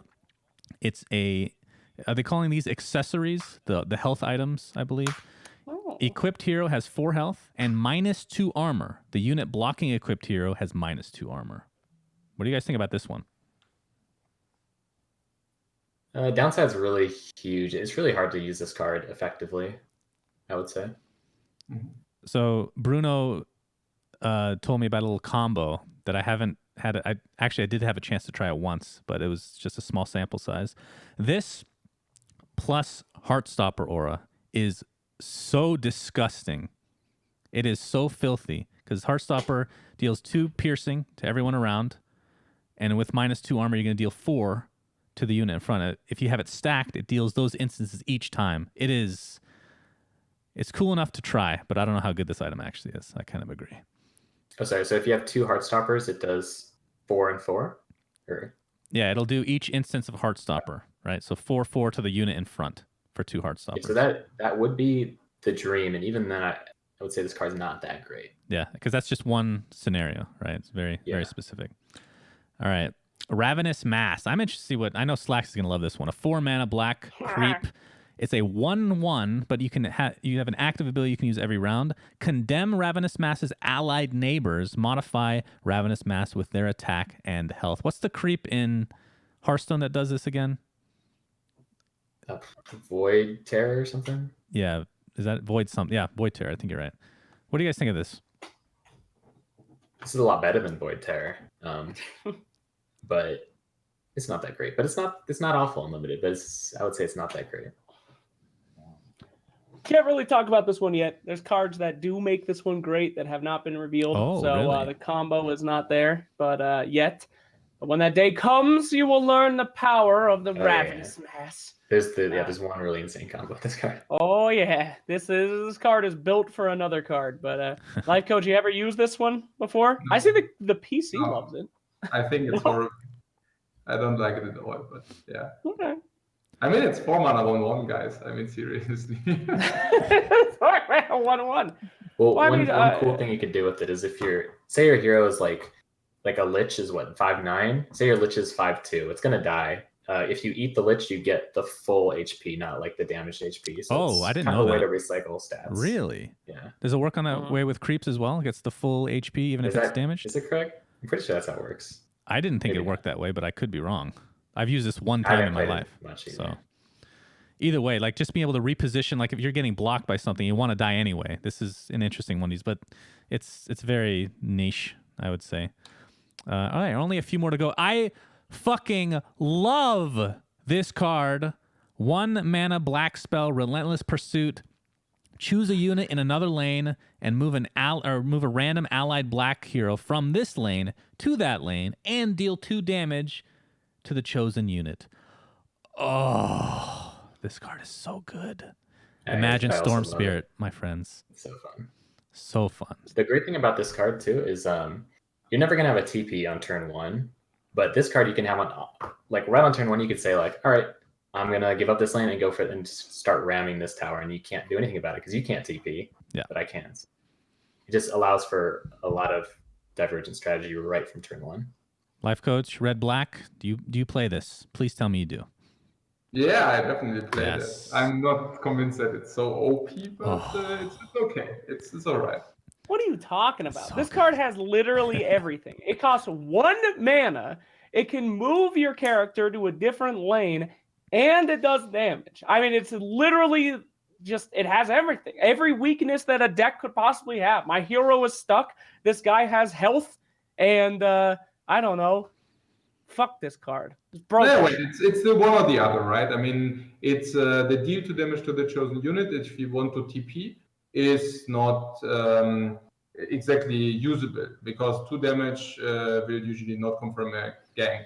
But on the other end, if you have some hero, for example, at 2 HP, which you would like to gank, then the other ability is not really useful because you have to do it. You cannot choose. You cannot say, hey, I'm dealing the 2 damage and then I choose whether I want to TP, but you have to do it, which means, for example, at the beginning of the game, sometimes that might even bring you in a position where you even stack the rows in an even worse way. So that might even be a disadvantage at that time.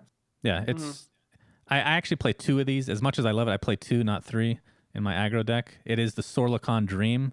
You can just, because if she spawns like the 4th hero, you put her in the first lane, even though you don't want to stay there, just to move over to another lane. Sometimes I've used it on my own allied units because there's no enemy units there to be able to do 2 damage to, but just being able to take a tower really fast. This is like one of the cards that you use to take a tower down in the second round.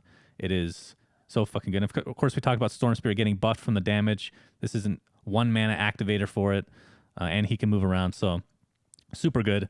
I think we're down to the last couple here. 3 mana improvement, Assured Destruction. All heroes have Force Siege. I don't like I tried playing this. It's way too hard for me. Yeah. This card is dumb as hell. Go ahead. Not good. Not good? That's it? I love it. Come on, man. You just put all the heroes in 1 lane, put down 3 of those, and go, hope you ain't got anything. Let's go. That's it. Feels like Grand Melee in a lot of ways, right? Yeah, it's symmetrical too, so they get it. So it always feels bad. Yeah. Okay. And Bitter Enemies, a 2 mana black improvement. After the combat phase, remove a charge from Bitter Enemies. Before the action phase, if there are 0 charges on Bitter Enemies, deal 6 damage to both towers. Comes with 3 charges to start. Interesting one. I haven't played a whole lot of this one. Yeah, so this card is pretty...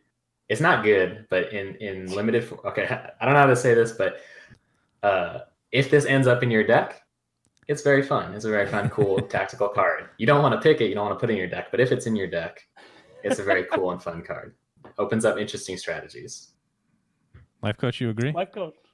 Yeah, I mean, it never took the cut, but yeah, I agree. If it might, for whatever reason, find ever the way in the deck, then you have to think a lot making this cut work. Right. I'm sure I Slacks love has it. played a lot with this freaking Hell yeah, card, this right? card's freaking hilarious. You draw 3 of them on round 1 in one lane, and you just go, let's see what happens. It's freaking great. I don't know. I like cards that put stress on the game because everybody goes into an artifact game with a very selective, like, this is what I'm planning to do, and this is how I'm going to do it. And sometimes your plan doesn't even need to make sense. You just need to put in an extra thing like an early oath or 3 of these bitter enemies, and then it's just added stress. Sometimes that can win it. Not everyone's a pro player like you guys, okay? Some people just panic. I love it. Yeah, another interesting thing about the card is that, yeah, when your opponent plays it, then you do have to change your game plan based around that, which is really cool, I think. Like, he's going to, those towers are basically going to kill themselves. So now I can move my heroes around and plan accordingly, which is pretty cool. That's only Now, what 6 we've damage, never seen. though. I mean, times 3, though. If you get 3 if you're going to put 3 in your deck, then God help you, is all I have to say. I've never been in a game where the other guy had 3 and I had 3. Imagine that game, dude. Yeah, that would be great. The turbocharged game. Probably a tie game, I would say. Hellbear Crippler is a 3-mana red creep. Comes with 3/3 stat line. When Hellbear Crippler deals battle damage to a unit, modify that unit with -1 attack. This is a pretty popular one. I've been seeing a lot in Limited. Like it? Don't like it? I was going to let Lifecoach talk about it first because I always thought this card was awful. This is, again, a card that I saw in his and Lifecoach's decks a lot, and I kind of gave it another try. It kind of, like, if you look at the card, it trades with a melee creep, right? They both kill each other, so it's not good. And, like, -1 attack on a hero, it's not going to make a difference. But sometimes you just want creeps to go wide so your pillager can hit the tower or whoever can hit the tower, and that's kind of all you need. So... yeah, interesting to hear what Lifecoach has to say about it. Yeah, it's definitely better than a midi creep at least, because at least it trades with a midi creep, but it can also do more, because if you have him on an empty position, it deals 3 damage instead of 2, and if you put him as a blocker against a hero, it modifies him with -1 attack, so that's definitely also an upside. So all in all together, it basically means it's a better midi creep, and I believe that for 3 mana, getting better midi creeps is absolutely alright for red.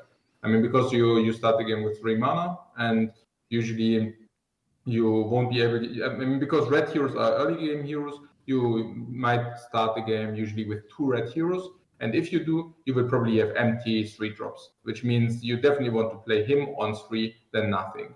Right. And that's basically the reasoning behind it. Interesting. Okay. Buying. Okay, this one people really wanted to talk about, and I think this is. Let me double check here real quick. I think we have like 3 more to go after this. Buying Time, a 3-mana blue spell.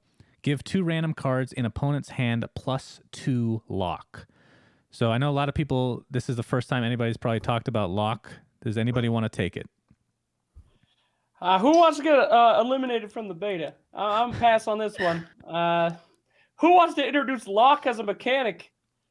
Anyone want to bite that bullet? I'll take it. I don't think it's leaking anything. It's already been leaked. See you later, dumbass. Go nuts. So 2 lock essentially means that you can't play a card for 2 rounds. That's all it means. And it's obviously a new mechanic being introduced with this card. What do you guys think of this?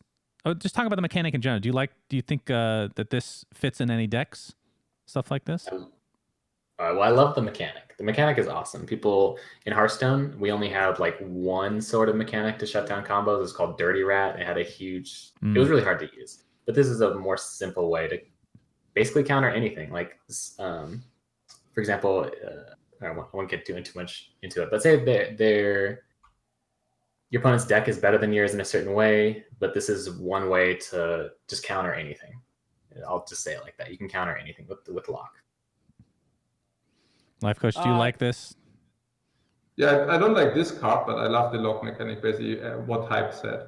I mean, there are also other lock cards, and they might also be better. I like the other lock card, but I feel for 3 mana, having 2 cards locked for 2 is just too little, because locking for 2 means it's available in 2 turns again, which means it locks for the current turn and for the turn afterwards.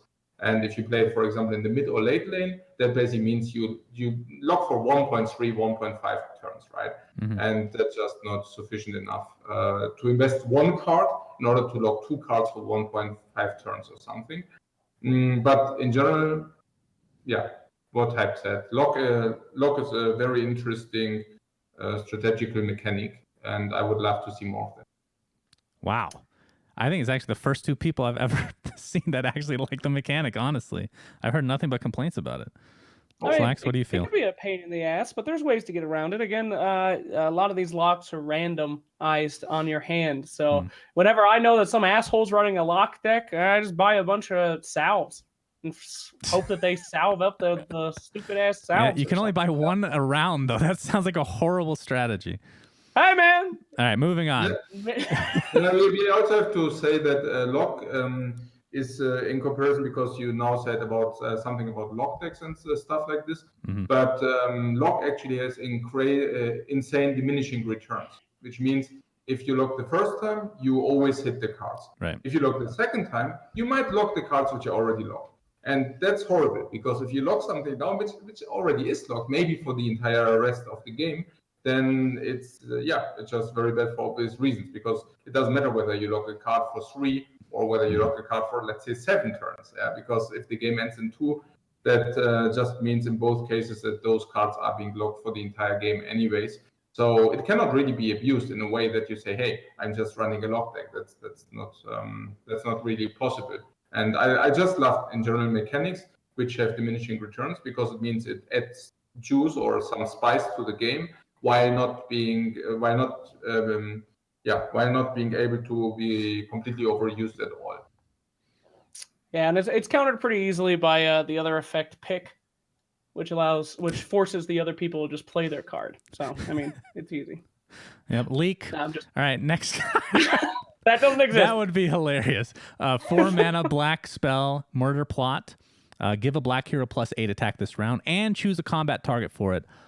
Love this card in aggro, especially. Lifecoach, the old black-red, give it to me. Yeah, interesting. Yeah, it's a card. I mean, it costs you a card like always, obviously.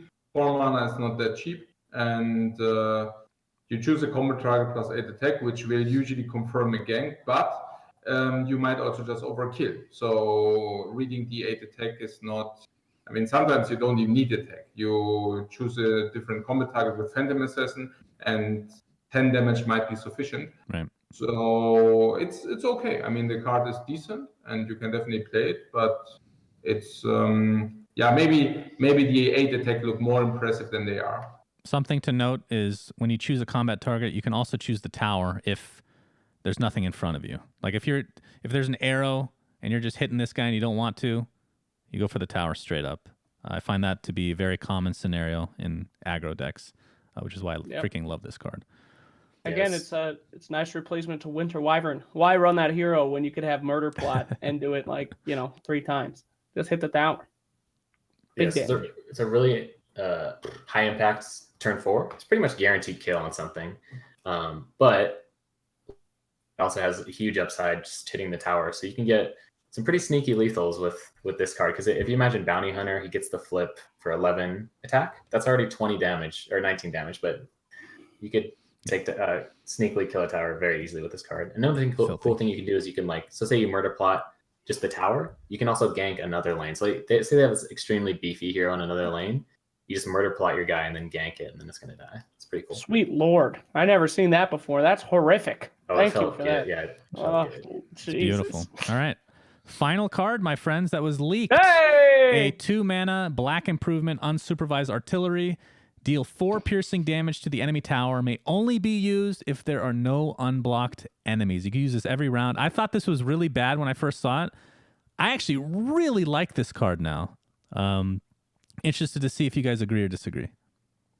This card cracks me up. I love this card. I will say I don't think Artifact has too many cards that you can name off your hand that solidify a lead more. And this is definitely one of the rare ones. Because, if you're already blocking everyone, this does additional damage too.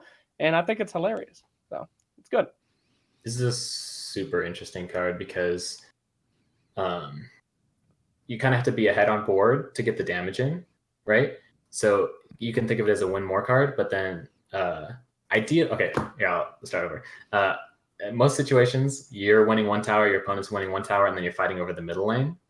So you wouldn't really want to put it in your tower you're already winning, but that's where you're going to be able to use it. So you want to put it in the contested lane, but then it's harder to use. Mm-hmm. So it's quite hard to use, but at the end of the day, it is only a 2-mana card that you can cast cross lane. So it's very strong in that manner. Like 4 damage is a lot. And that's per turn, obviously. So, Lifecoach, you run this bad boy?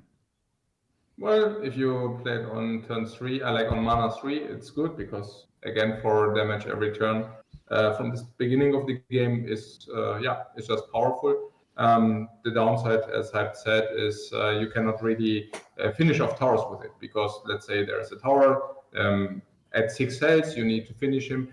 Usually you're behind on that lane, which means you cannot just supervised artillery it off. But yeah, it's decent.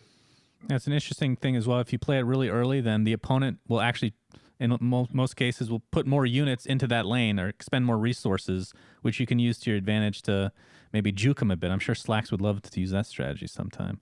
A lot of mind I just games. like cheap cards. And it's just cheap and it has a lot of mind games. 2 mana, that's nothing. You throw that in as an afterthought somewhere and then it adds up. So cheap cards are always a plus for me. I've been poor my whole life. Give me that cheap shit.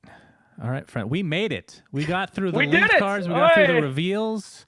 Woo! Holy jeez. Thank you, Lifecoach and Hype, for joining us. Lifecoach, you have any final words for the audience out there? Play Artifact. It's a They very good can't. game. Don't do They that. can't, you dick. What's wrong with you? Hype, how about you, buddy? Get your beta keys and play it. Yeah, there you go. There you go. The game is very fun, not to rub it in everyone's faces, but just keep going that Play Artifact Twitter, tell them to modify you and hope it works out. The game is very fun. I think most Hearthstone players that play it will get hooked, basically, and will enjoy it more than Hearthstone. I'm going to say something controversial. Don't play Artifact, and it sucks. Nah, I'm kidding. But I don't know. I like to be a contrarian, and I don't think I can in this episode. So, yeah, it's great. We love the game. Sorry about the leaks. Yeah, I think that really sucks. Please don't leak things. Yeah, seriously. That's pretty fucked up, but it is what it is, I suppose. That'll do it for this episode of the Artifact Podcast. Thank you again to Lifecoach and Hype for joining us. Until next time, friends, we will see you later. Goodbye. Bye. Bye.